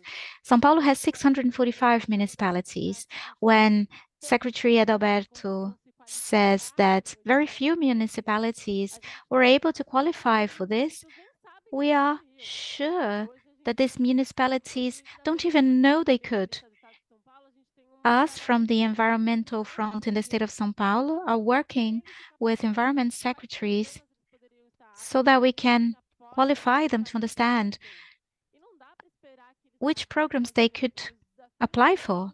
And they can't do that alone because municipality challenges are huge. So it is our role to try and seek integration from the intersectorial point of view and interlevel point of view. So it is very important that we have federal, subnational, and local levels here.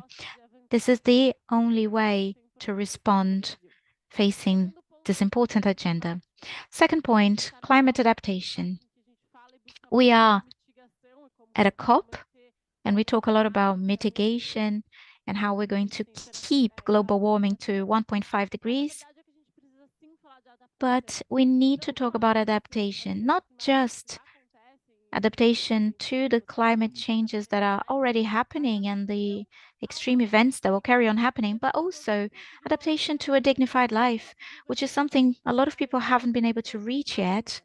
We haven't been able to guarantee that to the majority of the population. So a very important axis for climate adaptation, and this was mentioned by both my colleagues, has to do with risk areas and how we can prevent and look after people. Who here knows the Perdizes neighborhood in São Paulo? Perdizes is a very hilly neighborhood. Your legs hurt walking up and down. There is no mudslide. The problem is not having hills, but the structures we build and the priority that is given to those. So we need to advance in that pillar, and we need to offer dignified rights to everyone, and we are very far from that. We need to guarantee water and sanitation to everyone. We need to guarantee dwelling for everyone and a dignified life to people. And a program like Resilient Cities is essential because it provides the basis for this to become a reality so that we can advance programs in the sense in terms of adaptation, fighting risk areas, but also building dignity and nature-based solutions that are connected to our time. This is a unique chance from the state's perspective, a chance to take this program to our municipalities, articulate this, and put this right in the agenda. And a third point that I want to talk about is the fact that this program focuses on first infancy. It is beautiful to see this in our constitution. Children and the young people are considered an absolute priority, and it's beautiful to see this translated into a public policy. We cannot talk about climate justice unless we put children in the center of the discussion. Recently, there was a disaster that is our responsibility, which happened in the north coastline of São Paulo due to an extreme event, weather event. More than 60 people died with mudslides. Thousands of people have no homes. 7 months after this tragedy, people already had new homes. They were settled. They had income programs, but children were not having classes yet. So imagine the impact that this causes on children. This will impact the rest of their lives. And the fact that this program has the focus on children, offering, for example, parks amongst nature, offering access to nature as a pillar of the program, is very special. So congratulations on this advance, and I hope that we can carry on seeking better cities for all Brazilians.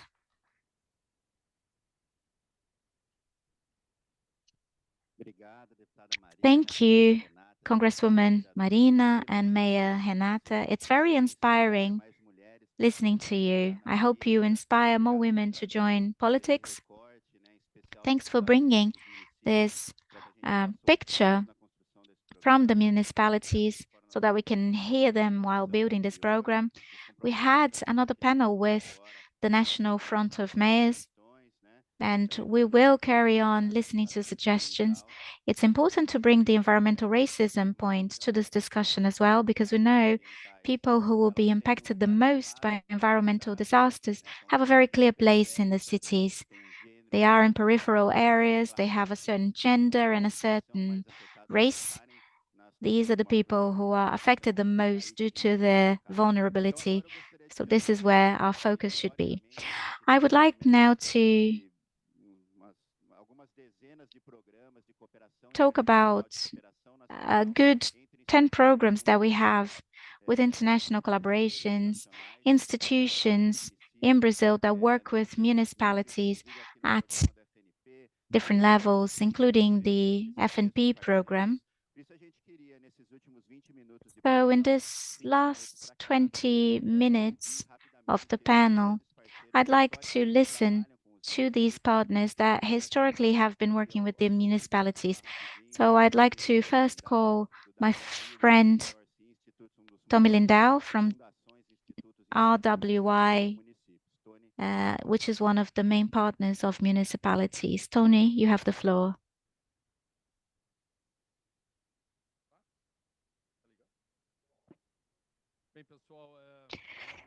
Well, everyone, good morning, good afternoon, good evening.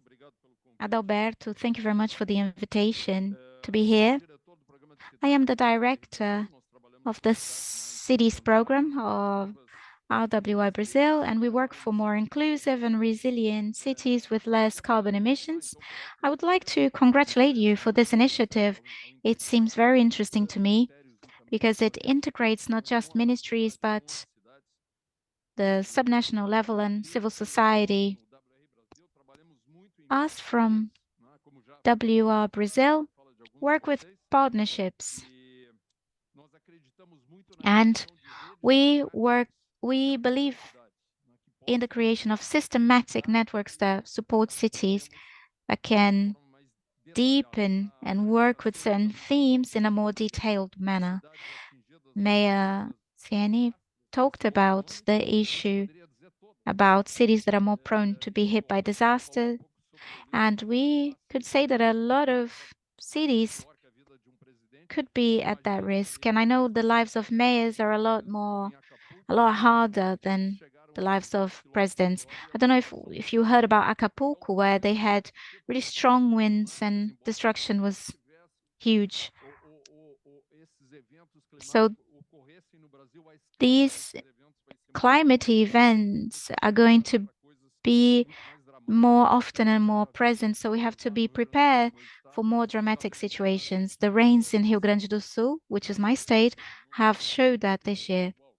And of course, the drought in the Northeast is terrible.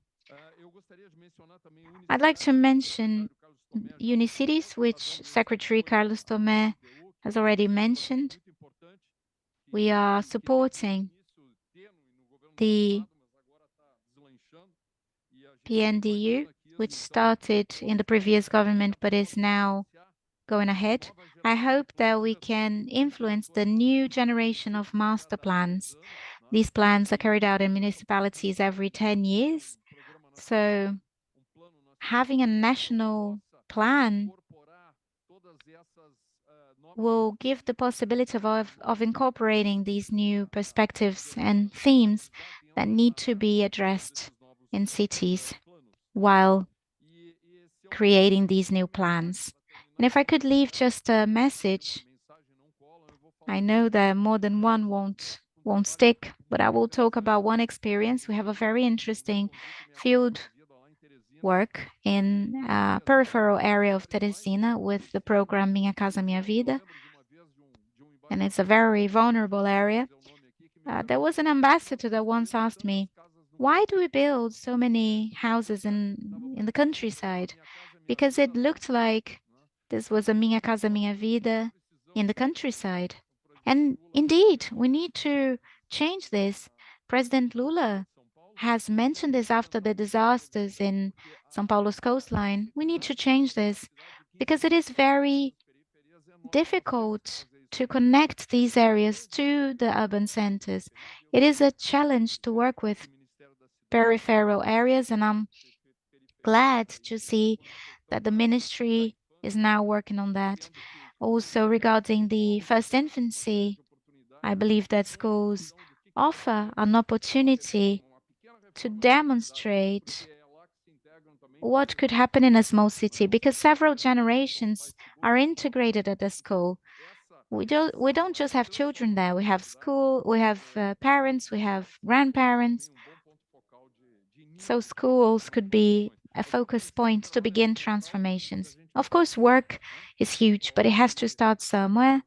So hands on deck, and congratulations to you all. Let's go ahead. Let's charge on. Thank you.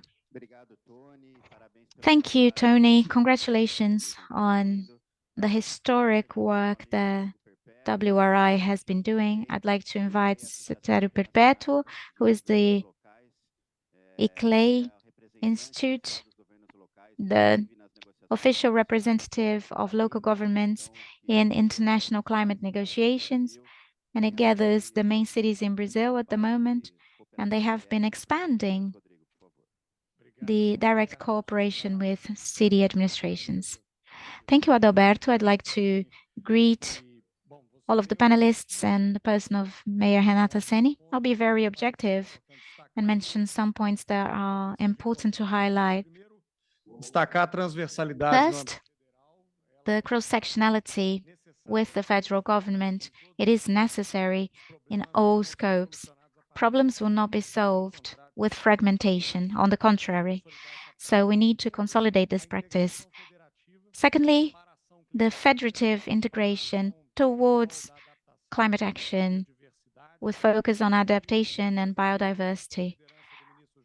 The Brazilian government, under the leadership of Minister Jader Filho, and with the Ministry for Environment and Itamaraty, were the first to lead the CHAMP initiative, Coalition for a High Ambition at Local Level, which recognizes subnational governments in the Brazilian NDC, which will mean more technical and financial resources for municipalities. The third point is that municipal budgets that combine green with resilience and adaptation.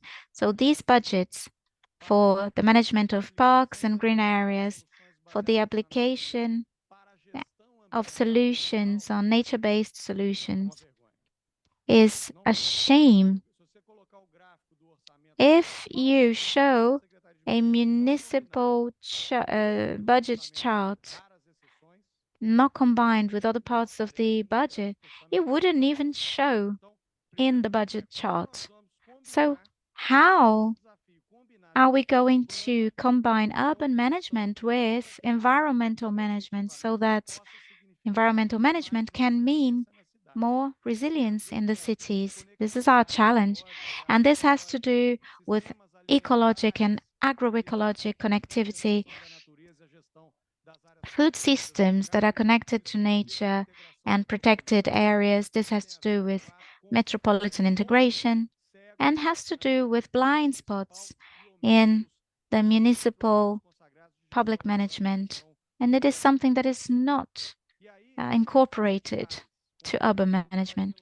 And of course, calls for tenders, even tenders for development bank transfers.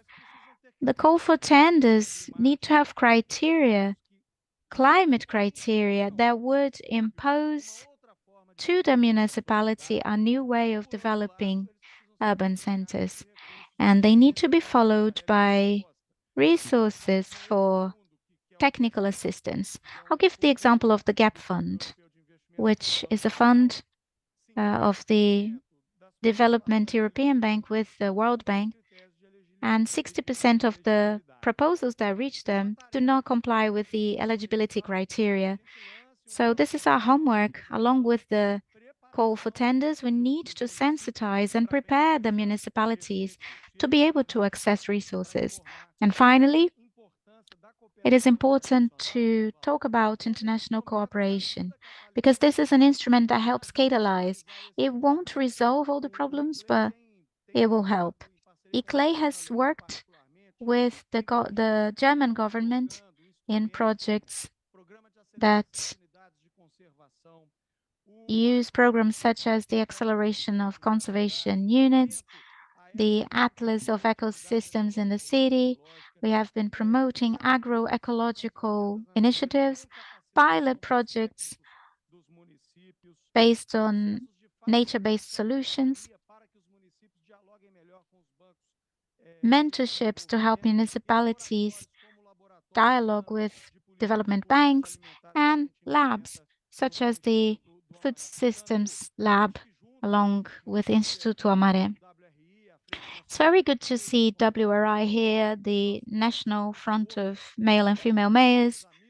We are all striving, but when we try to practice cooperation, it's hard because each one of us has their own agenda. And of course, the ministry and the federal government could help integrating all the institutions and bodies so that we can cooperate in a more streamlined manner. Let's go ahead. We have a paved way, but we need more to be able to transform the development dynamic in Brazilian cities and South American cities. Thank you very much. Thank you, Rodrigo. Thank you for highlighting the cross-sectionality.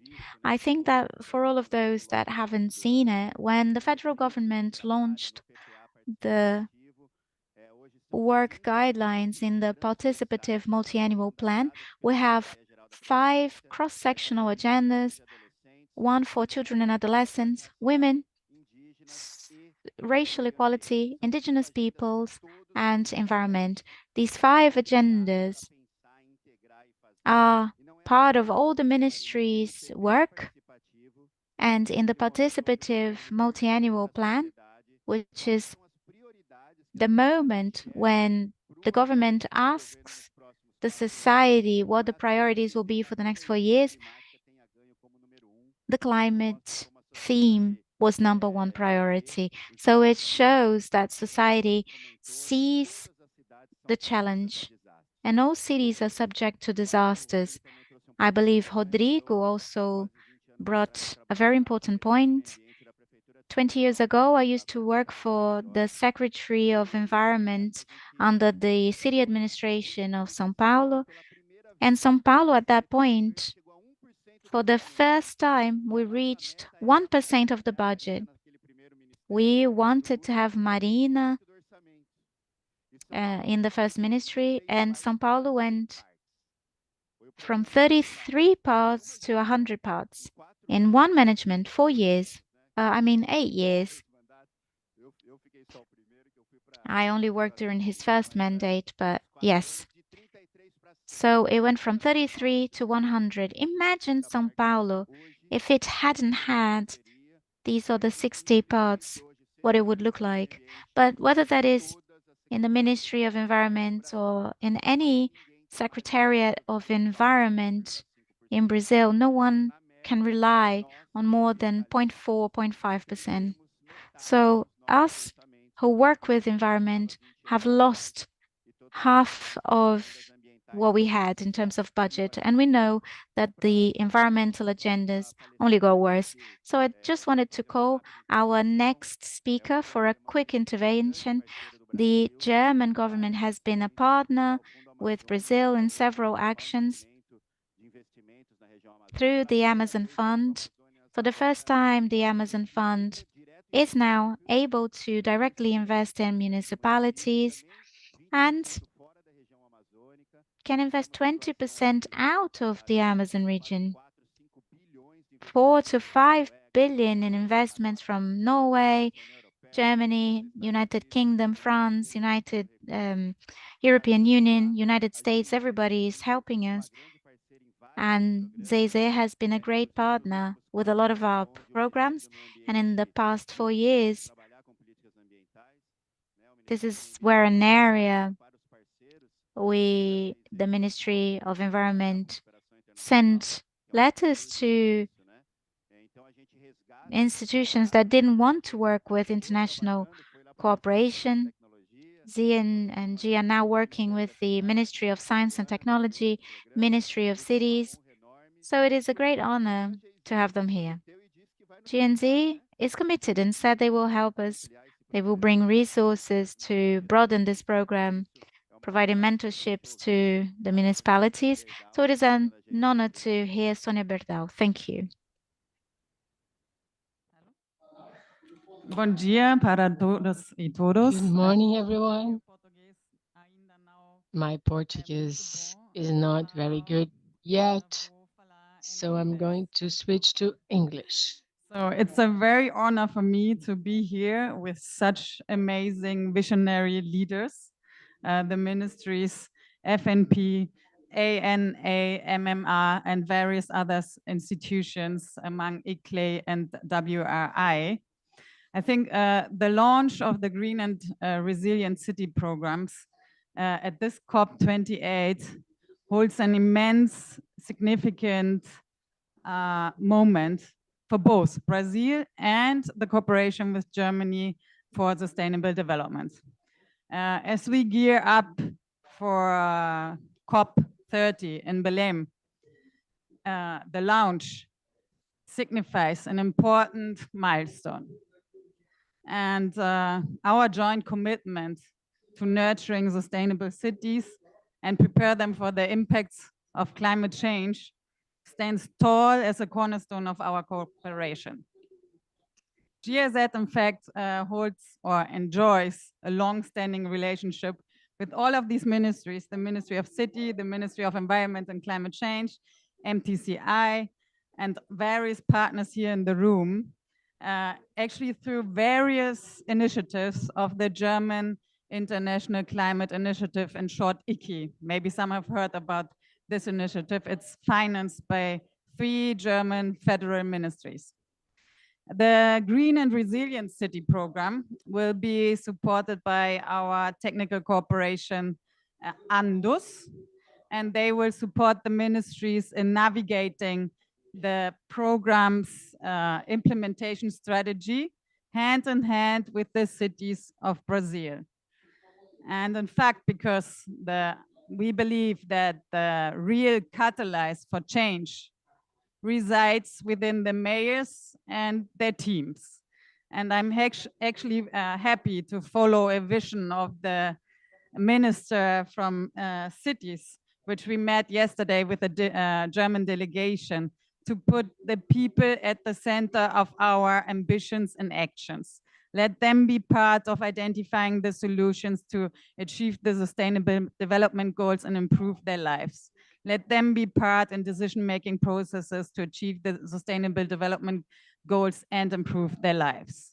And last but not least, I want to share from my colleagues back in Brazil, because I'm the head of, not ANDUS, but the head of the climate policy program from GIZ in Brazil, jointly implemented by the Ministry of Environment and Climate Change and the Ministry of Finance. But the colleagues from the ANDUS team told me they are truly inspired by your dedication, your commitment to this program. And therefore, I wish you big success with this program. Muito obrigada e parabéns.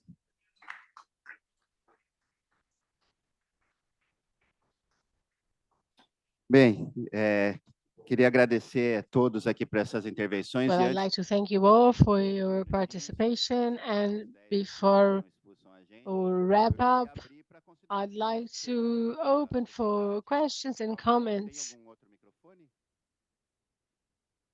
Só esse. Tá, por favor, então ali fazer as três perguntas juntas, quatro. There are four questions. Well, five. Tentar fazer wrap-up aqui rapidinho. Let's listen to the questions and then we try to wrap up with the answers. Good morning. I'm Zé Vitor. I represent the Evangelical Black Movement. I'm a member of the coalition of the Black Coalition for Rights. And I think the program presented is very interesting, but I thought some things were missing, so I'd like to clarify some points. A lot was said about integration between sectors and with the federal government, which are essential when we think about such programs. But I wanted to hear more about the people from the civil society and understanding how people who will have to go through this adaptation process, who have played a passive role in the implementation of public policies, they see themselves forced to change their lifestyle, sometimes to move from where they live. And a lot was said about the outskirts of city, environmental racism, etc. before. And I think it was lovely what you said about the cities that suffer the effects of disasters, but we should talk about the people who suffer these effects, because we have, during this COP, heard what people tell us about their situation in the outskirts of city, in poor areas, and we see that their needs are not met at all by government action. So we need the involvement of people with decision-making power, with resources, with money to support us. So there was very little room for questions because this panel is not geared towards the civil society. We didn't hear anyone from the civil society. So my question is if there is any mechanism you came up with, any governance mechanism to include people, to include civil society in the management of this program, especially municipalities, because that's where these communities are. So my question, repeating, is as well as all this interrelationship, which is very good, but when will we also be at the negotiation table? Because we have our inputs about resilience. We have been living the effects of what happens in the outskirts, and these are my comments and question. It's important to involve, in my opinion, civil society, not only in designing public policies, but also in managing them. Well, I'll build on what was said by the colleague. I would like to ask, how are you including the elements of gender and race in this program? I'm Michelle from the Alziras Institute.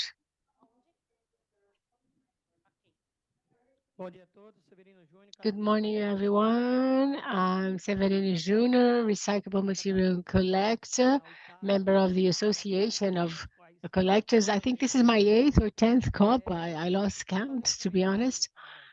But I'd like to first congratulate you on your panel, but ask a question about our concerns for what will happen in 2 years. We heard about technical cooperation. And yesterday, I heard about the situation in Belém and getting ready for COPs. We know that it takes a prior preparation that needs to start long before the event. So my question is about that. In this cooperation with municipalities, are you taking into consideration local workers, especially recyclable material collectors? I'd like to know what you are doing for these workers in these international agreements. Thank you.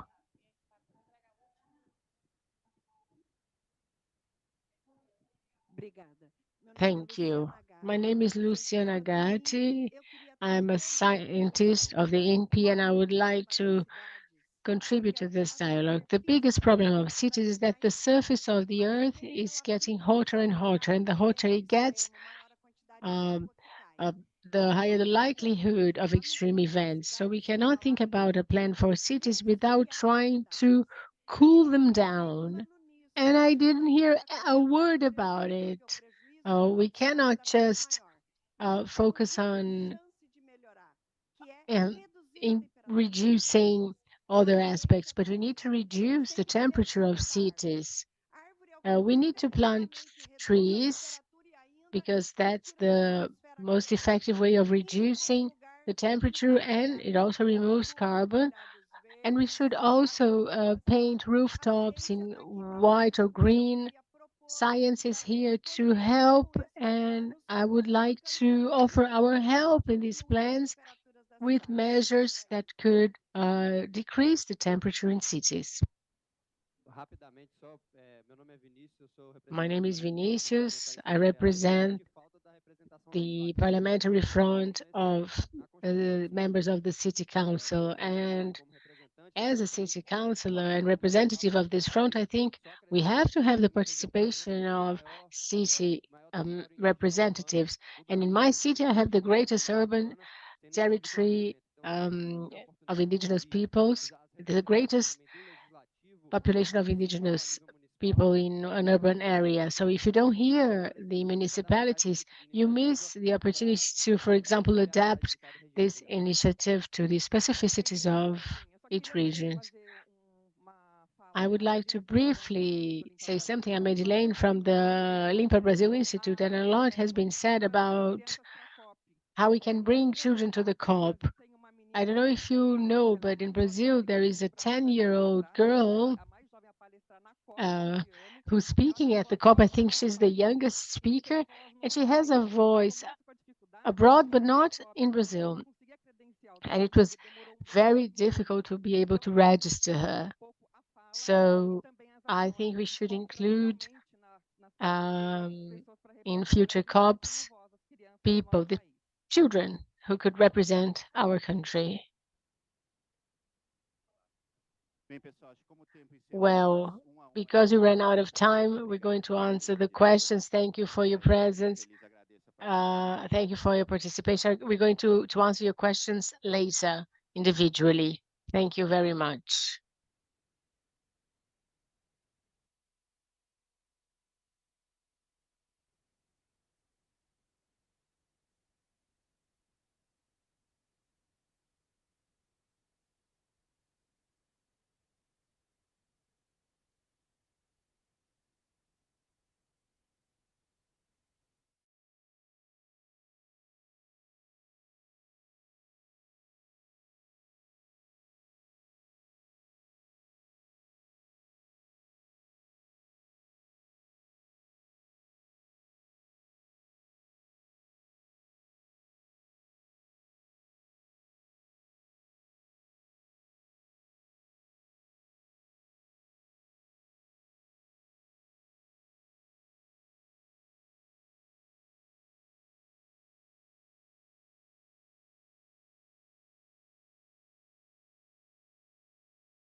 Bom dia, todo mundo ouve? Hello.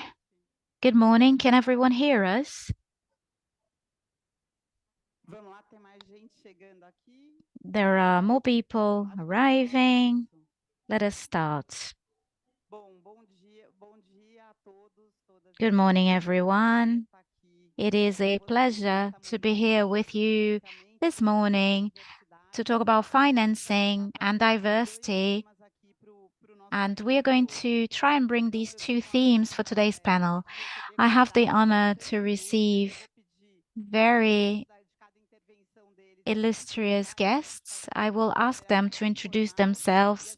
So this happens in a more informal way so that we have a lot of time to interact with the public.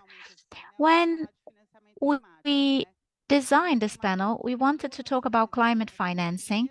We have some very good news this year because for the first time, the climate financing has reached trillions. According to ICPI, 1.2, nearly 1.3 trillions in history.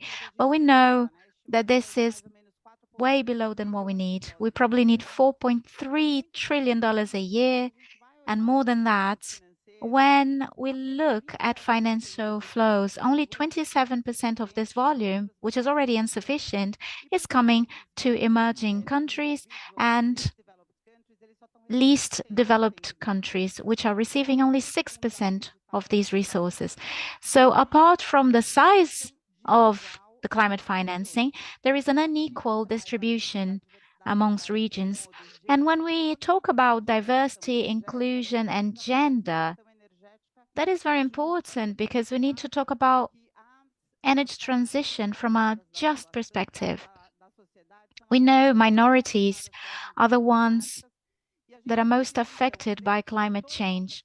So within our discussion, and perhaps this is not so obvious, we need to include diversity. So a little bit of this panel will be regarding this scenario and how we can accelerate and scale up climate financing using alternative mechanisms. And we are going to talk about blended finance, for instance. But also, how can we bring to the financial sector the angles of diversity, inclusion, and gender, explaining why this is relevant and why this is relevant in Brazil, where the discussion is behind in this sense. Before I joined the BNDES, I am a director of financial capital markets and sustainable development, and I am responsible for managing equity management in open public and private companies and raise venture capital. And I have been working with capture, and these two agendas, blended finance and diversity, are my main agendas. Before that, I worked for a South African bank and I traveled through more than 20 countries in Africa. And I had the experience of experiencing the racial issue from a different perspective. These are excellent guests and they will be able to talk a little bit about the situation. I'd like to start talking about blended finance a little bit. And I will offer the floor to David. Everything is a bit improvised, so I need my notes, but let's start. I would like to have as guiding questions, 3 questions. How can we promote an impact and effectiveness outlook of investment to broaden transformative investment and economic growth that is more including and sustainable? Because there is no sustainable development without inclusion, and we need to associate these two themes. Second, what are the strategies and challenges to leverage philanthropic institution actions? And 3, how mixed finance or blended finance can make a difference in this agenda. I will start perhaps asking Iago. Sorry, I'll start with Bia. Let's start in order. I'll follow the script. Bia, starting with you and going to the core of the question, talking about diversity and ethnical, racial diversity, environmental racism, and just transition. What is the role of financing, incorporating the reality of Black communities that are poor and vulnerable? What does this type of financing have to be effective and bring about change? Thank you. First of all, good morning. I will introduce myself. My name is Beatriz Lourenço. Currently, I am the director for Institute Peregum, which is an institute that is based on the Brazilian Black movement, but which has to extrapolate the social movement logic and has incorporated other themes and other questions to our mode of action. To answer the question, I don't know if you had the possibility of following up. We had a very interesting panel yesterday that was organized by the Black Coalition for Rights that talked about environmental racism, and the tone of the panel was to associate climate justice to the fight against environmental racism, understanding that traditional communities, peripheries, and the mode of organization of the Black movement, they already show us the way that we need to track in order to build this discussion from a different perspective, taking into consideration those who are in the front of the climate crisis. And we don't say this out of nowhere. We say this understanding that historically traditional communities have built development models in their territories that guarantee the continuity of life.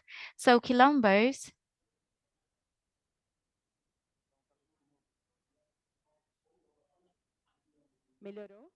is it a bit better?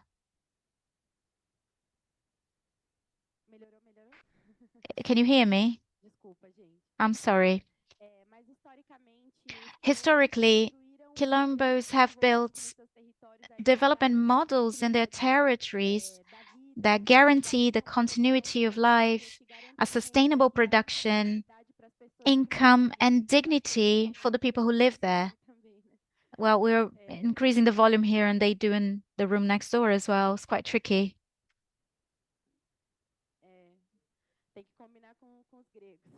We need to talk to the Greeks next door. Can I carry on? We have also talked about the need to think about investments in the peripheral territories. In the last period, there were two large examples that can teach us. I wanted to talk about Vale and Braskem.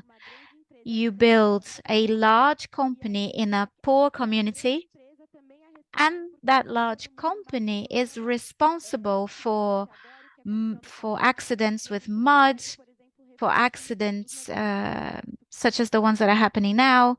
And we cannot assess the impact businesses that were working in that territory beforehand. Entrepreneurship for us is almost a death sentence, considering the lack of dignified jobs and unemployment. And these models that the communities create are the best ones because they're created in adverse situations, and that could teach us to think about these issues. Thank you. I think you've touched upon some very important points. First, use traditional knowledge that is already there and apply that to business, entrepreneurship, generating impact. You already do that, not due to having options, but due to the lack of things. So how can we incorporate that and relate sustainable development to diversity, especially ethnical and racial diversity. And thirdly, leaving the Black movement spaces only and carrying out this interface. This is why we wanted to connect these two themes, financing and ethnical racial diversity. Several data shows that the Black community struggles to keep the money inside the community. When we talk about developed communities, they have the means of production and they detain capital. And in Brazil, that doesn't happen. So we need to rethink the whole structure of our societies. South Africa has an interesting example, which is a Black economic empowerment. It was a post-apartheid law whereby you don't just force companies to have diversity at all levels. Companies also accumulate points. So if you have more trained people, more Black people in leadership roles, up to the limit that those companies are actually the owners of listed companies. Obviously, apart from procurement from SMEs that have Black people as owners, diverse companies. So diversity is not just a moral issue. When we leave 56 of this population aside, the GDP is being left aside. If we can have wage equality between whites and Blacks, you add more than $1 trillion to the GDP. And more diverse businesses, especially with racial diversity, they have 27% more chance of success than non-diverse businesses. There are a million of studies showing this. It is the moment to connect sustainable development with diversity. Adversity brings creativity to the table, traditional knowledge, and it can definitely contribute towards sustainable development in Brazil.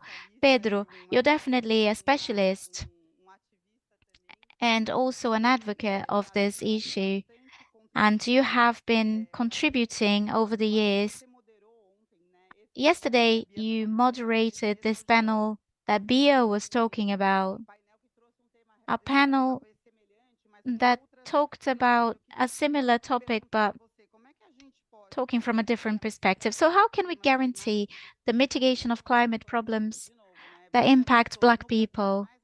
These will be the people that will be most affected by climate change. So what's your outlook and how do you connect ethnical and racial diversity with finances? And what do we have to do in order to advance these two agendas?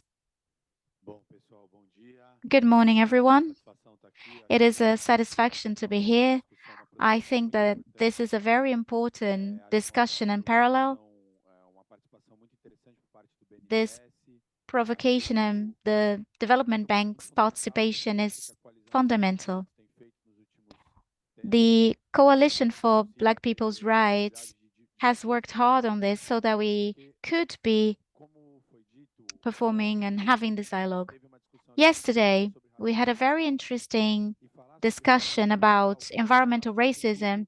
And when we talk about that, we are also talking about money, about investments, and we're also talking about what we understand as development. I believe that the development model that we have at the moment, perhaps this is a consensus, perhaps not, but to our group, the development model that we've adopted is the one that brought us to the situation that we are having to deal with, this catastrophe situation, not Earth catastrophe, but humankind catastrophe. Humankind might perish, but the Earth will go on. We're putting ourselves at the risk of extinction due to this economic model that we've built. And this model, apart from putting our survival at risk, it is a model that is connected to inequality. If we looked at who are the main emission responsible parties and who are those who are putting the vulnerable communities at risk, very few people in the world are responsible for that. In polluting countries, people who have a racial profile, a gender profile, a class profile, and the people who are suffering on the other end are also people that are inside a racial and gender profile. So it is important that this discussion happens. Behind the discussion on development and economy, we need to be able to also have a discussion about the project of country that we want to have. Do we want to be a protagonist nation, a nation that is able to talk about sovereignty? Are we going to be able to be sovereign of our territories, our natural resources, and what we have in our territories so that we are able to also discuss a more inclusive perspective for the country, including the groups that have been historically marginalized? When we talk about the exclusion of the Black population, we are also talking about 56% of the Brazilian population. When we look at the United States, they were able to develop a project of country that excluded the Black population, but they were talking about 13%, and we are talking about more than half of the population. That is, we're leaving more than half of the population out of the economic debate. And more than that, when we're talking about climate finance and a new development for our country that aims at including these people, there is an opportunity to build a new country project. And when we hear the figures that are collected for climate finance, we are astonished because these are very high figures and we can't even smell them. In this space, there are projects that never had the opportunity to be around the table and get any access to these resources. Peregun has provoked an environmental racism discussion. And that goes through economy, that goes through country project. Alma Preta, which is a news agency and is covering the theme of environmental racism, is aiming at trying to build a consensus in the Brazilian reality, a consensus of whenever we talk about economy, we need to talk about environmental racism. Institute Mãe Crioula has been talking about, for example, public safety and environmental racism that also goes through investments. So we will have to continue this discussion because in the end of the day, we will have to do this via the National Development Bank and other groups that can invest in the country, how we're going to build a new infrastructure regarding basic sanitation, infrastructure in peripheral areas, and work with the quilombolas. And this will only be possible when we can have everyone around the table to create a new country pact. Me apresentei? Não me apresentei? Já entrei já direto, gente. Desculpa. Meu nome é Pedro Borges, eu sou jornalista da Alma Preta. My name is Pedro Borges. I'm a journalist at Alma Preta, and I'm a member of the Coalition for Rights. Thank you. Follow Pedro on social network. It's really nice to follow his work with Alma Preta, Black Soul. It's really inspiring and help us learn more about these issues. Now I'll give the floor to Iago. Please introduce yourself as well, Iago. I think the Soros Foundation and the Brazilian Development Bank. Well, before that, I'd like to mention that at the Brazilian Development Bank, which I joined in last March, the first thing we did is review our policy of diversity and inclusion, and this is very high on our agenda, and we held a seminar about racism and how the Brazilian Development Bank should look at this issue. And did an inventory, we know only 4% of our staff is made up of Black people. So we're going to open vacancies with quotas for Black people, but I think this will actually change when we incorporate diversity in our core business, which is lending money. Because if we see diversity as a parallel to and not included in our activities, the impact achieved will not be the same. So what I've been trying to do in the capital market, which is where I have more influence, what we do is that we have a startup acceleration program, and our group was responsible for image and gender diversity. So businesses that were led by women and offered solutions to problems faced by women got a higher score with us. So we always think about impact business when we decide who we're going to be lending money to.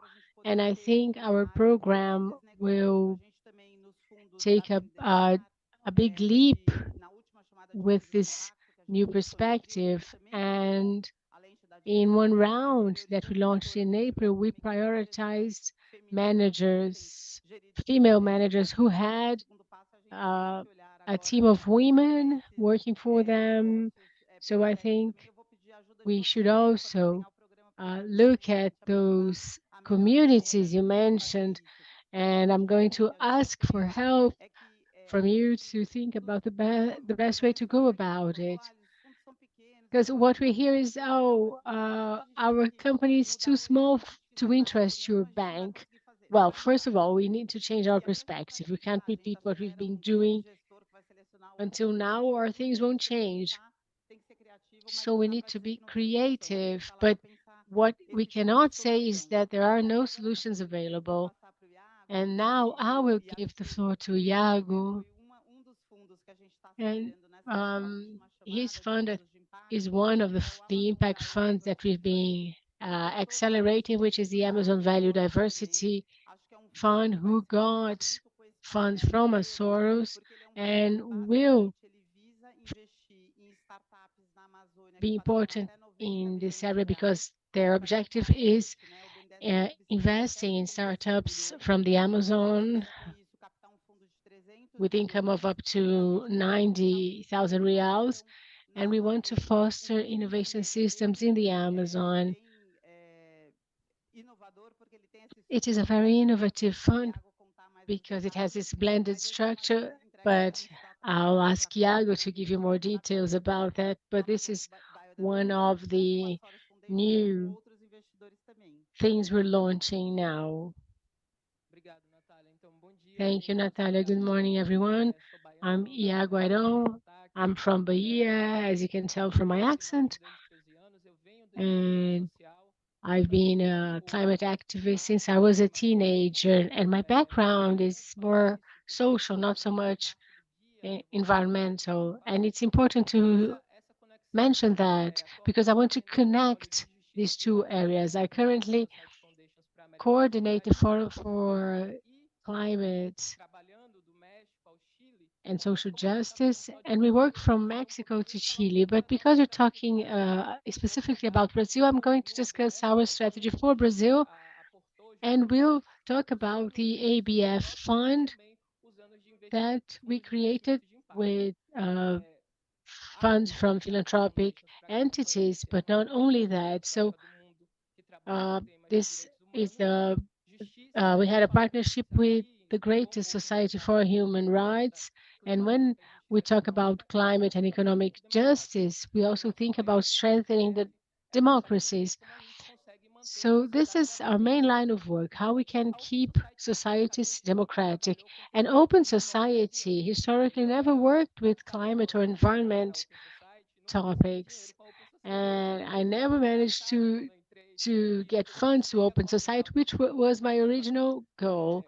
And when I started working in the climate portfolio, I had to make some choices. And the first choice we made at the department was working with the Amazon. There are many organizations that are already working for the Amazon, and many areas are not funded. And the first area that lacked funding was the urban Amazon. Most international funds go to the forest and traditional units and conservation, which is great and needs to keep happening. But 70% of the population of the Amazon lived in urban or peri-urban areas. So we focused on this population in the whole Amazonic region, not only in Brazil, but especially Brazil, Colombia, and Peru. A second aspect of our strategy was funding projects against misinformation, because if you want to keep a democracy strong, you need to have good information. There is a very interesting piece of data that I like about the Amazon, which is the idea that agribusiness generates lots of uh, jobs and income as it grows. But actually, the two greatest culprits of deforestation in the Amazon have the worst social indicators. So the income is super concentrated, and we have a population that is looking for jobs and can't find them.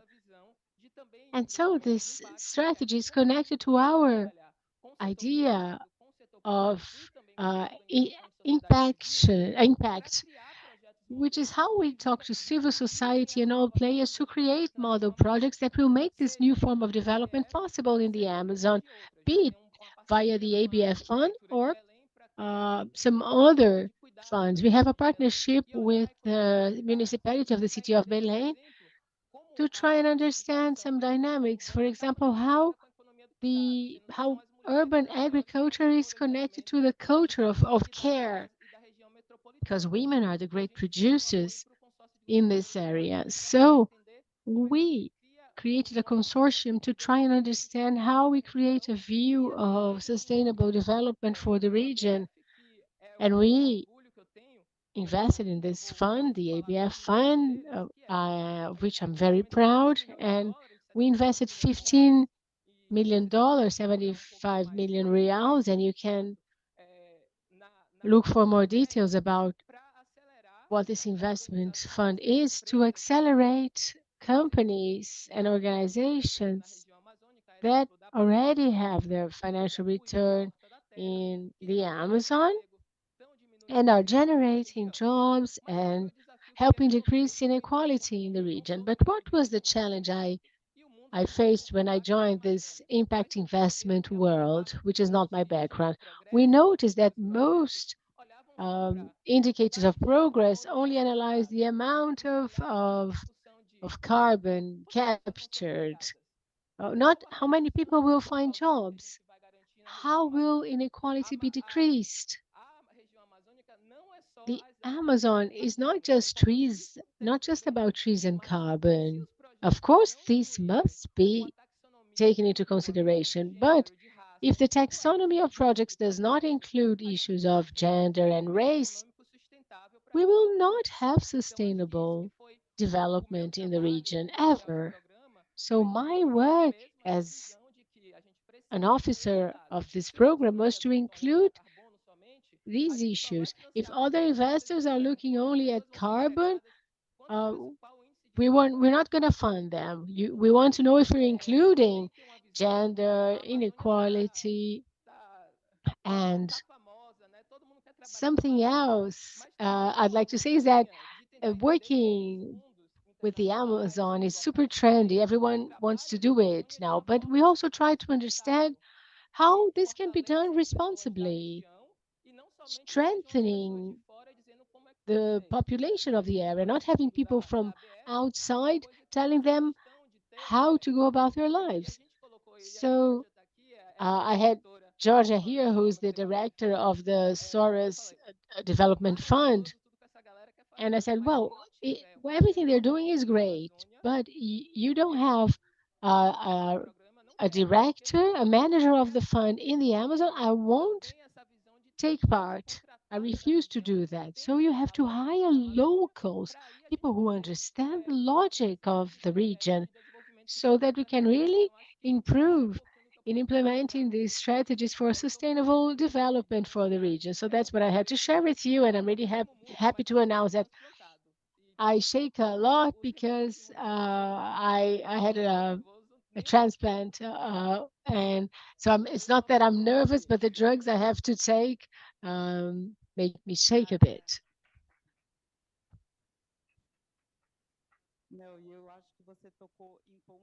You mentioned many important points.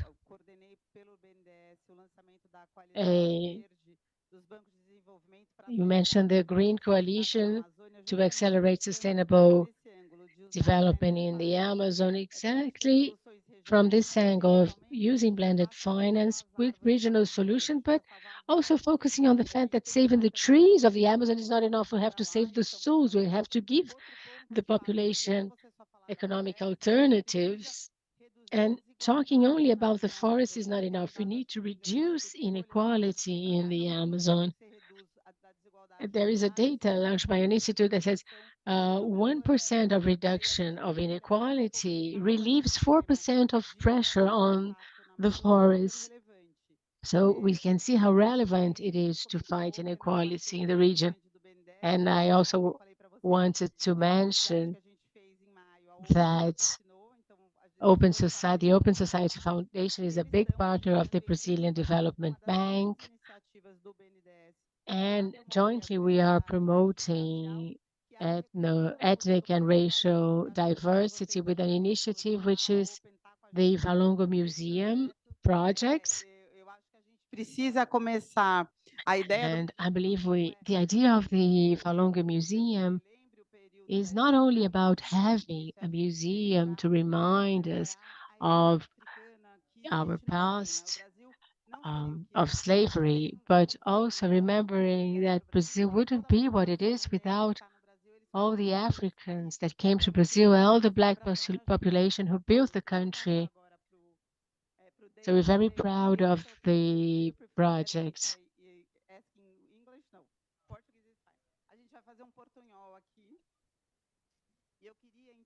We're going to speak a mixture of Portuguese and Spanish maybe here. And I wanted to ask David from Latin Pacto, who will be introducing himself, and Latin Pacto, who basically is a big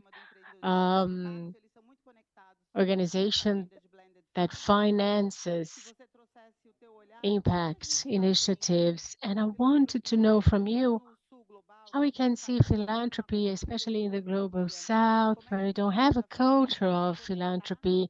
How does philanthropy connect to the agenda of sustainable development, of climate funding? And how do you see those innovative funding strategies as being tools to implement this agenda?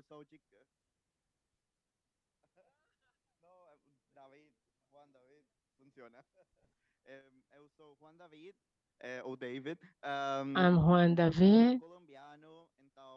I'm from Colombia. My Portuguese is not very good. I'll try to speak a mixture of Spanish and Portuguese.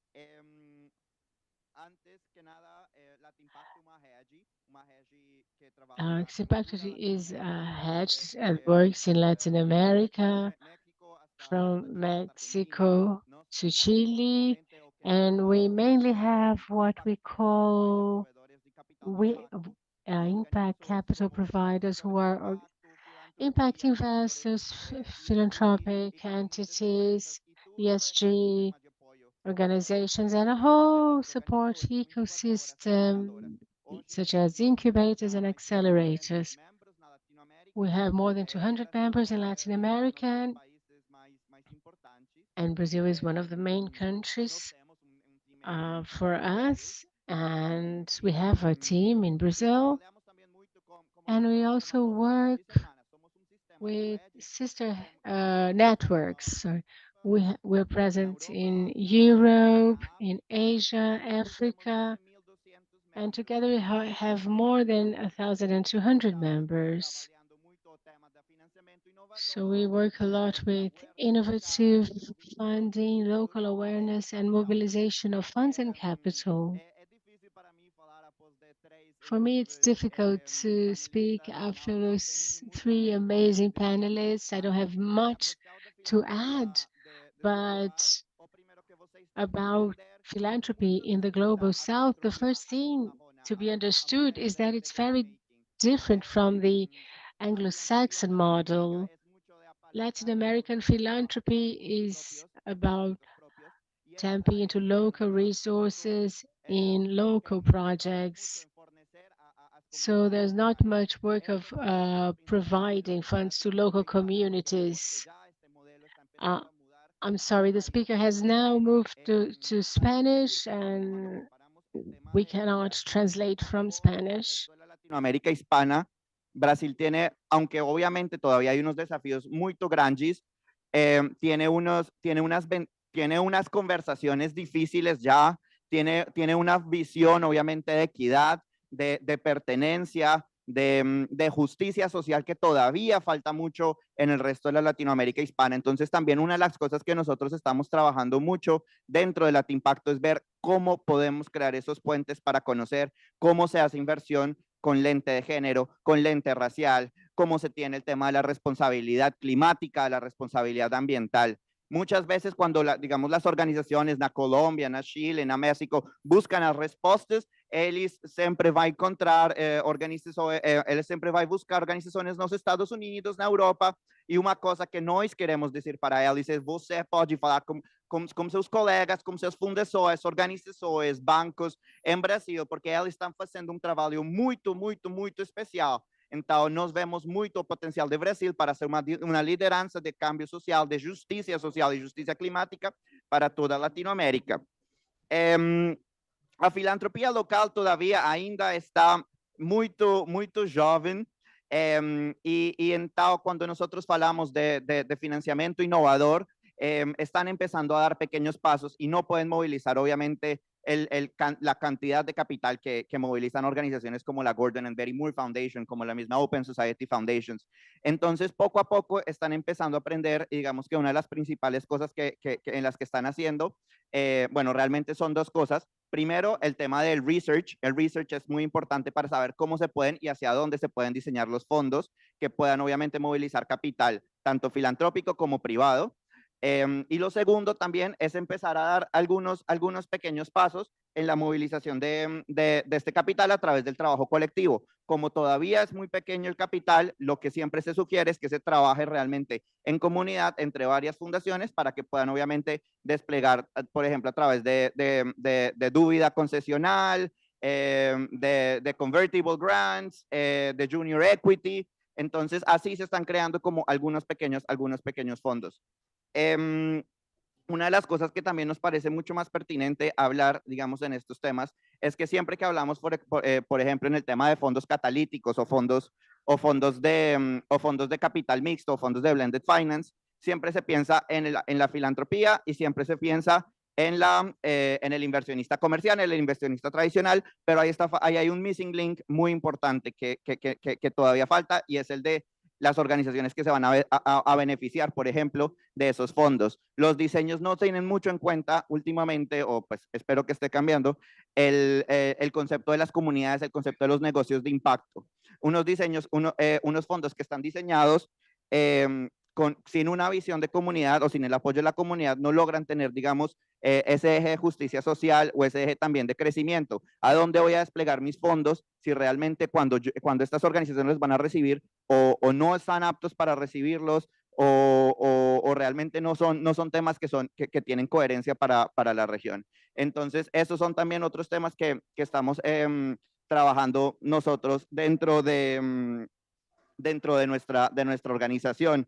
Y finalmente también hablar un poquito de qué se necesita realmente en esta conversación entre inversionistas, entre comunidades y entre filantropía. Y digamos que el primer tema es obviamente tener un lenguaje común. ¿Cómo logran tener un lenguaje común? Todavía hay unas brechas de comunicación muy importantes y por eso también es el tema de la investigación y del awareness para empezar a cerrar esas brechas.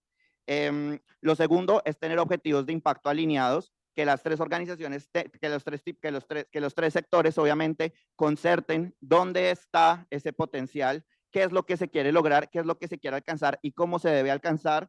Y lo tercero, pues obviamente, a partir de esas conversaciones es saber encontrarse en el camino. Y es saber encontrarse en el camino porque muchos negocios de impacto todavía nos dicen, estos fondos de blended todavía nos están pidiendo renunciar a mucho impacto con tal de generar un retorno. Entonces, toca trabajar más y toca alinear mucho mejor la discusión de, primero, la escala, segundo, tiempo, y tercero, realmente el tiempo, escala y objetivos.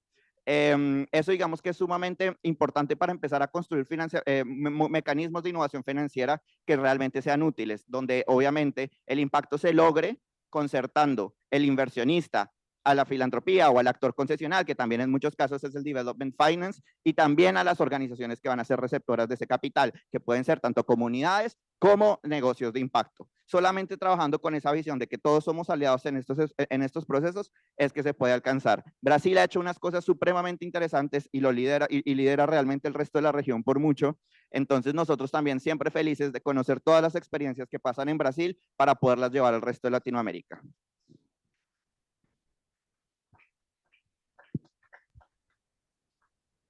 Muito bom. E eu acho que o que a Latin Impacto faz. Great. And I think what Latin Impact does is to bring this concept of blended finance, which is not universal. Many people think that blended finance is just about getting a cheap resource and mixing with a more expensive line of funding, but it's much more than that. It's what one said, is having many actors at the table that wouldn't be in the same room and have them work together to decrease the risk of a project so that you can have more traditional funding of fundings. There's a whole global discussion of what's the role of the many investors in this agenda, but the fact is that a blended finance guru, without this convergence or without this patient investor that is willing to take a risk that is more long-term, things wouldn't happen. I would like to go back to beer and the beginning of our discussion. We have connected Black entrepreneurship and capital, and I'd like to hear from you on how to guarantee the access between investors and Black entrepreneurs and those who are committed to climate justice and whose business could be considered a sustainable business. You talked a little bit about this. You were saying that enterprises that are born in Black communities are sustainable. So how can we diminish the distance between investment and these businesses, and how could the National Development Bank work with that?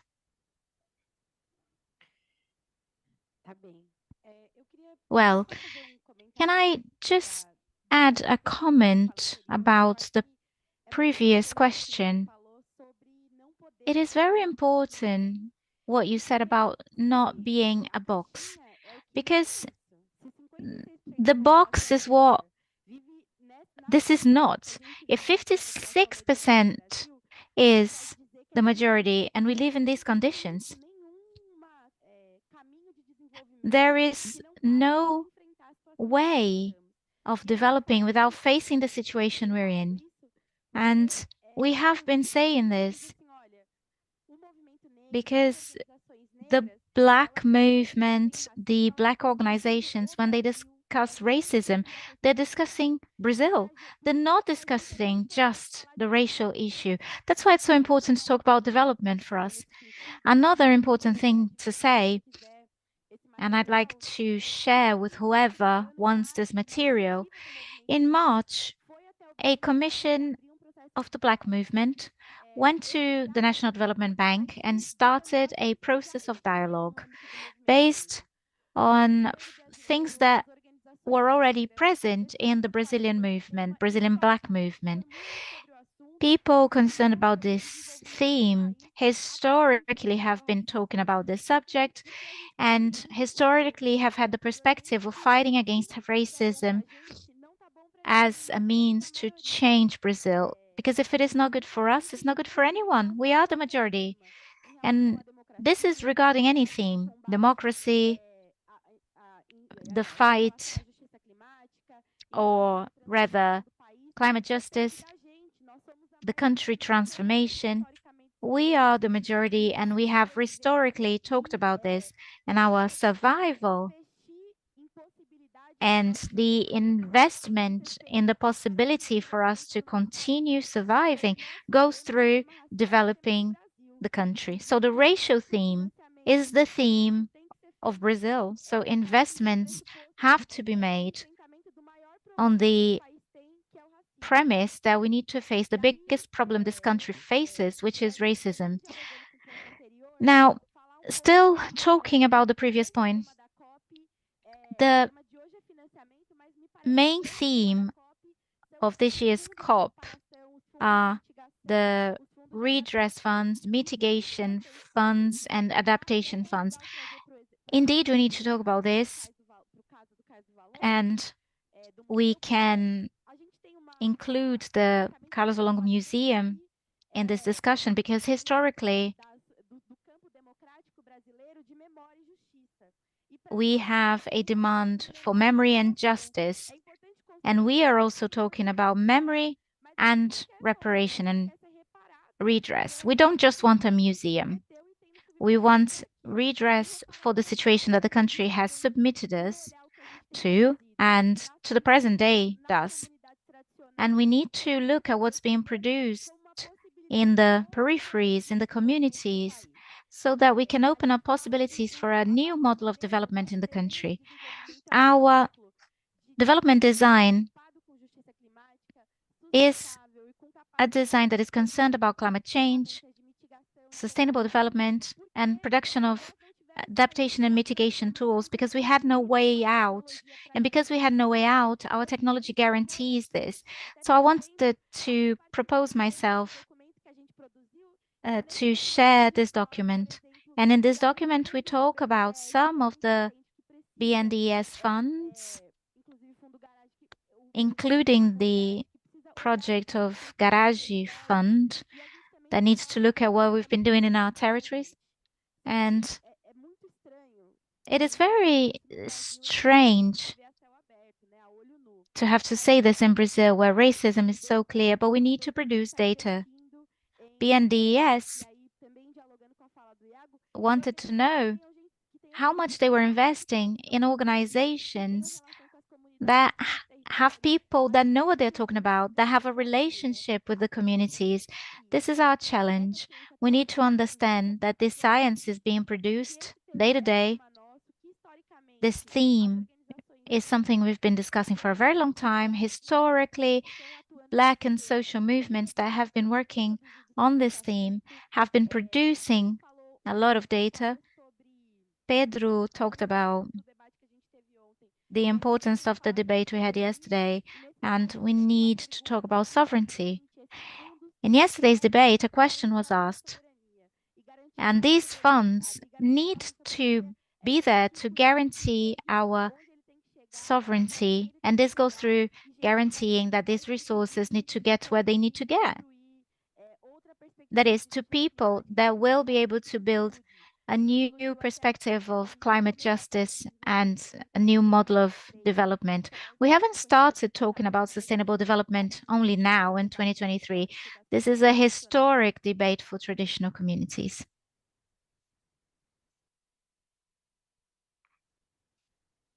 Milor falava que o Brasil era Milor used to say that Brazil had a great past ahead.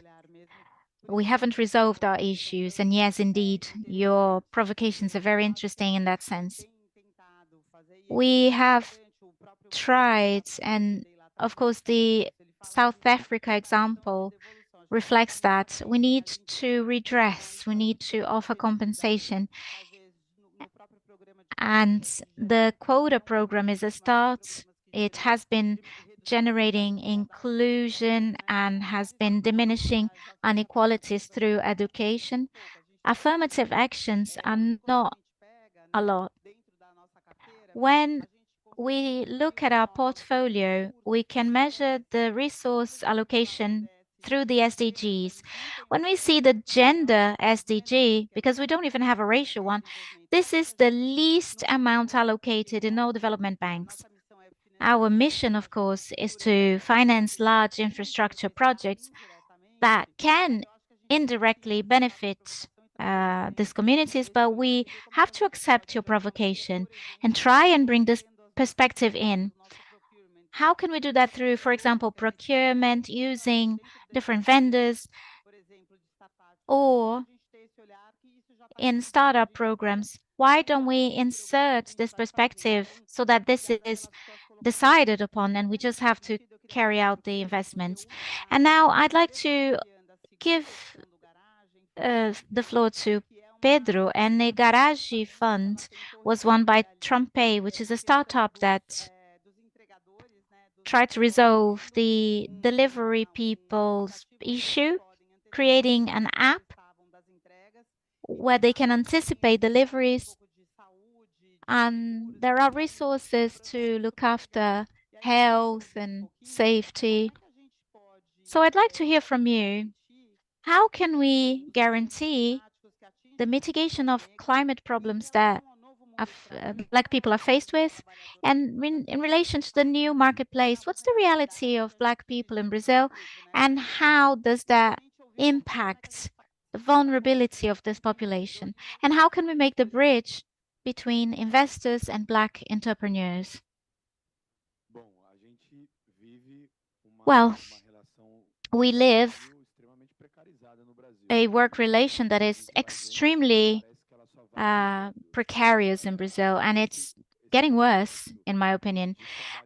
This process of working via apps is something that has been spreading to several professions, whether that is formally via the app or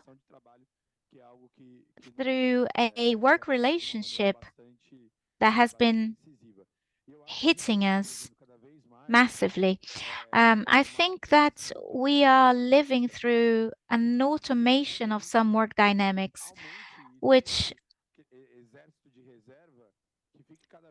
has created this reserve army, so to say.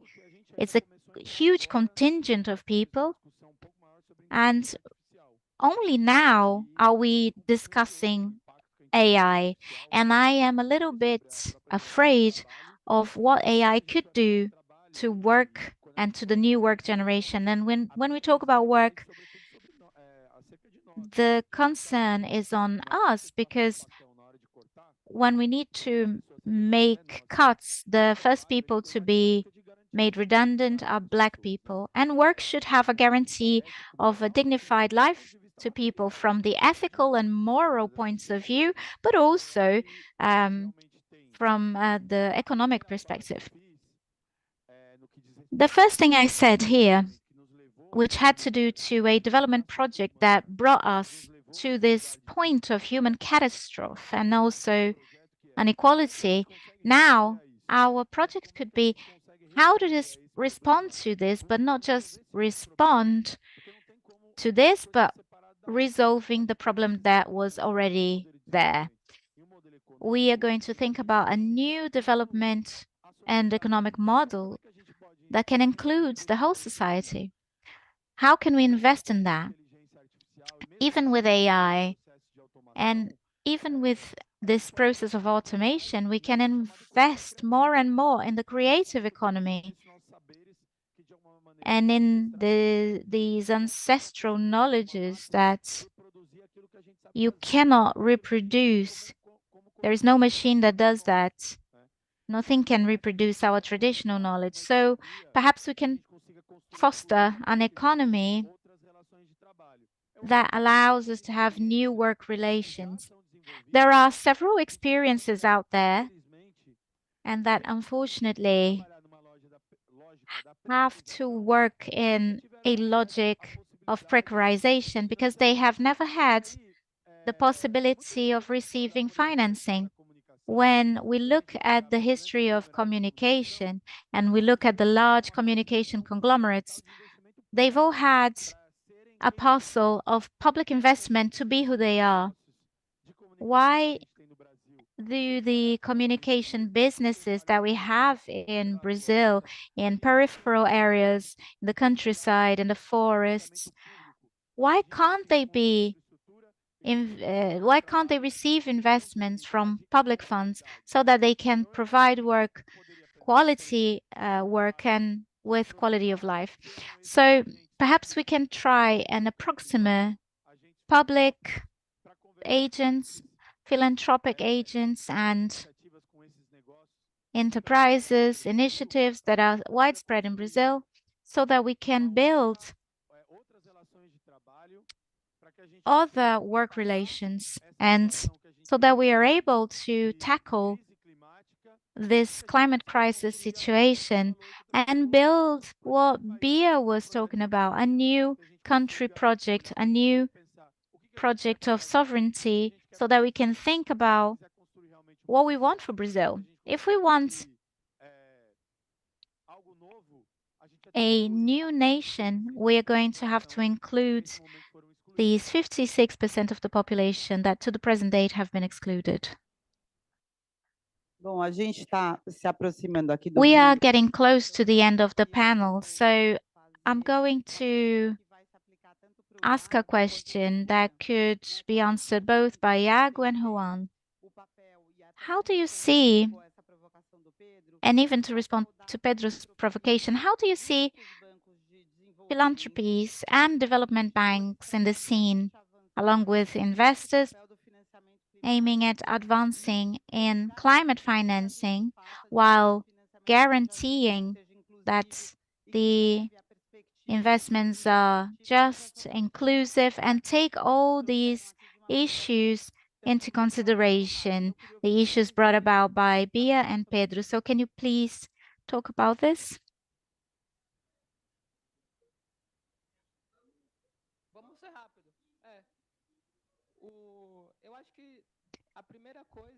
Well, I think the first thing is you got to want to. There's got to be willingness. Those who have financial power have a power. It is important to say this. And this power is concentrated majoritarily in the hands of white people. Philanthropy has the role of creating pilot projects because our resources are not comparable to state resources. We, of course, provide the incentive so that the state takes on that. And no other transformation in our society has happened without state investment. So it's important to mention that. A second point is to say that as philanthropies, we need to pressure everything that we invest in and organizations with support to have Black people, women, Black women, to have a role in these associations. There is a role in recruiting.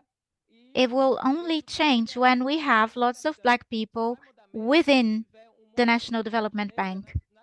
A lot of Black people in international foundations, thinking about the Brazilian logic. It is important that we understand that even, well, I don't like to use the word ally, but even if we are allies, even though I have a Black father, I'm not Black. So we need to understand how much we can support these people. And there is also a discussion of employment generation. This photo is part of the ecologic transformation plan of Brazil. It's a beautiful photograph. It's a Black man with a wind turbine behind him, but this is not the reality. If there is no state investment to qualify universities, promote employment generation, and promote income generation to the young Black communities of Brazil, none of this will happen. We need to take this ahead. And the role of philanthropies is to start there, to start this structuring and start these calls that a lot of organized institutions cannot do.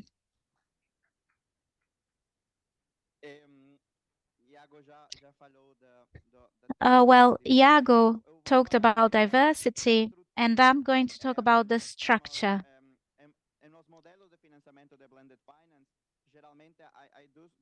In the blended finance models, we have commercial players and those who offer concessional finance.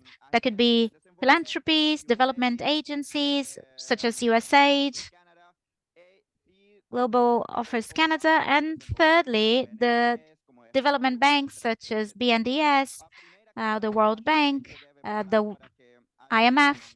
I think that for us to be able to reach more collaboration, we need practice communities and have a more well-oiled community that works better together. It's a lot more likely that knowledge transfer is carried out to philanthropies, especially philanthropies that want to work in the Global South or are based in the Global South. This is the first step. Second step is these organizations, they can finance technical assistance to philanthropies so that they grow in their capacities and carry out these project pilots to work with small, innovative financing projects. And then we need commercial investors. So, for example, generating expectations. Sorry, he's speaking Spanish now. Uno en que estamos dispuestos más bien a colaborar. Assim es como eu acho que vai funcionar o modelo e como se vai gerar uma concertação.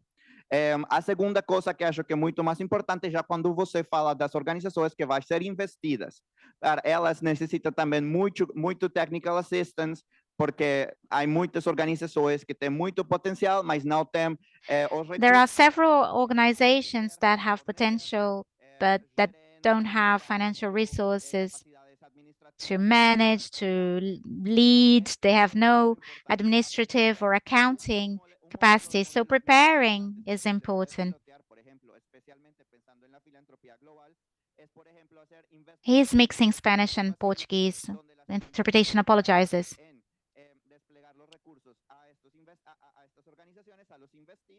Siempre en concertación con un inversionista. Así pues, obviamente, aunque no se mezcle el capital, hay una relación de confianza que se está construyendo para desarrollar,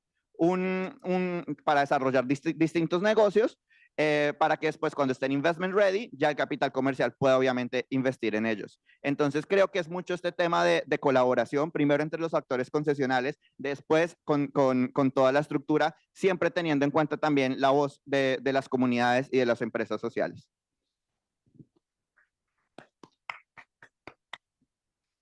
Obrigada, gente. Eu vou conseguir. Thank you. Maybe we have 2 or 3 minutes, so 2 questions, and that's it. Can you ask both, and then we'll finish? Quando você perguntar, você devolve para mim. Tá bom. Eu sou Marcelo Salazar. I am Marcelo Salazar, and I live in Altamira, in Pará.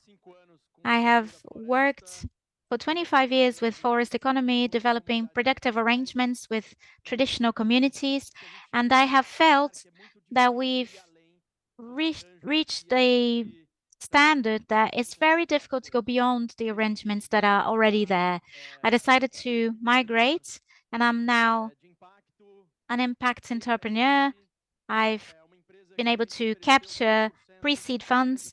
We've offered 10% of the company to the communities to start with, and this was the first difficulty. All funds that we talked with, they said this is a lot of equity and we're going to be harmed ahead.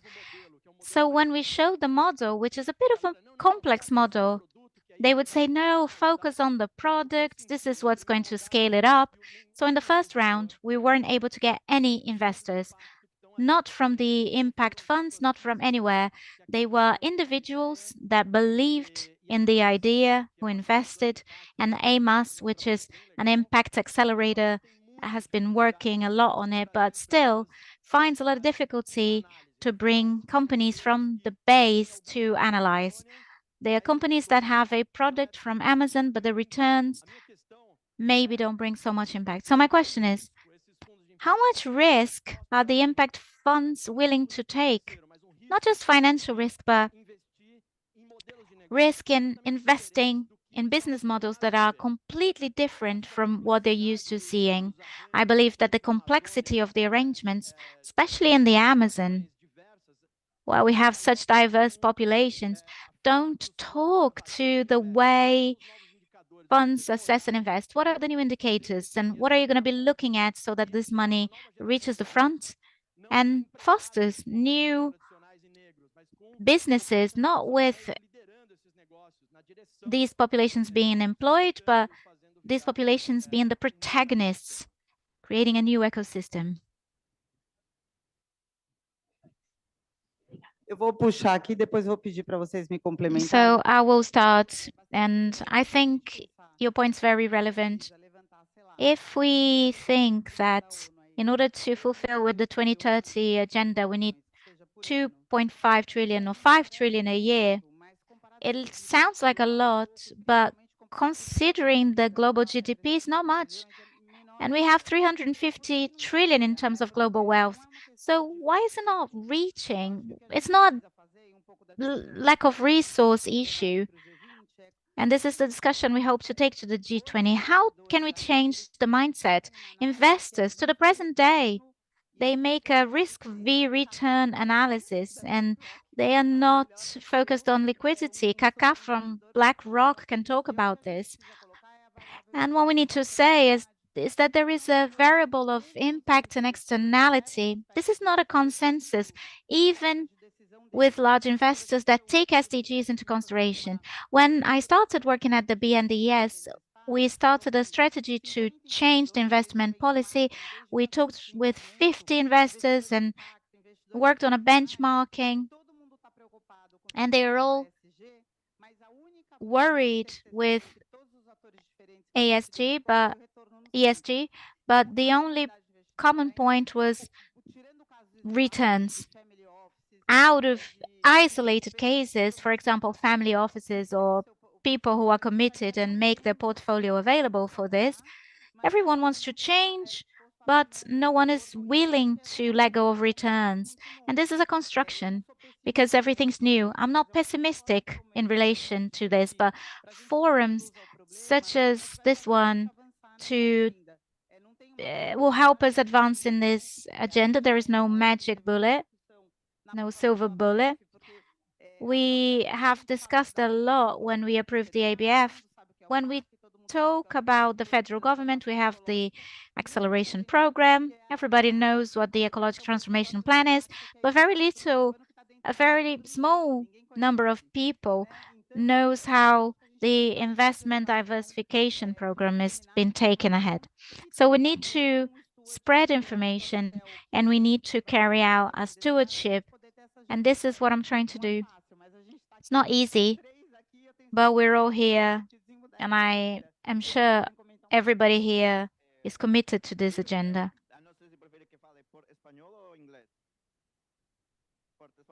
Spanish or English? Dos problemas mais grandes que eu estou vendo neste momento é que one of the biggest problems I see is that impact investment was born as an idea of a risk impact, but as that is becoming risk averse. They are trying to have less risk and have the same impact. So they are leaving a business segment out. They are adrift. These people are not receiving investments. Sometimes angel, sorry, he's on Spanish again. Eso es lo que nosotros estamos llamando como el missing middle. El missing middle es un concepto donde también que se genera para atender un tema sumamente importante que es hacia dónde llevamos hacia dónde desplegamos el capital catalítico y el venture philanthropy. Este es el tipo de capital que es mucho más concesional, que es mucho más abierto al riesgo, que tiene mucha más paciencia en el desarrollo de las organizaciones para generar también un pipeline para que después ellas puedan continuar creciendo. ¿Cuál es el problema? Estos fondos son muy poquitos, es muy escaso. Casi todo, pues obviamente se está yendo a la inversión de impacto, que cada vez más parece tradicional, y mucho menos dinero está yendo, digamos, a ese capital que es más paciente y mucho más risk taking, por así decirlo. Nosotros desde Latimpacto, por ejemplo, estamos empezando a generar un fondo que se llama el Green Catalytic Fund, donde queremos desplegar cerca de $6 millones en ese tipo de emprendimientos, especialmente que estén trabajados en temas de net zero y descarbonización para Latinoamérica. Es ese tema que queremos también demostrarle al resto de Latinoamérica, es un tema de aprender haciendo, por así decirlo, cómo se pueden desplegar recursos mucho más concesionales, mucho más pacientes, que obviamente también tengan un componente de apoyo no financiero para fortalecer organizaciones, volverlas investment ready y poderlas compartir también para follow-on funding de nuestro investimento de impacto. Pero sí te entiendo obviamente que hay una frustración muy grande donde hay un vacío obviamente que el investimento de impacto ya no está cubriendo. Entonces ahí también es donde tenemos que empezar a pensar nuevos modelos de financiamiento. Vocês querem uma palavrinha final, tá joia? Sí. Então vai. Rapidinho.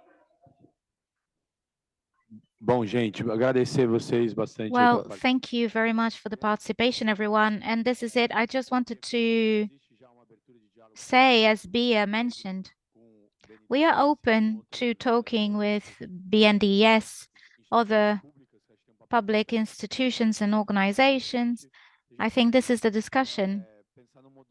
If we think about a sustainable economic program, it's important that we think about these players, such as BNDES, so that enterprises that are in the front are allowed to transform our day-to-day reality. Thank you.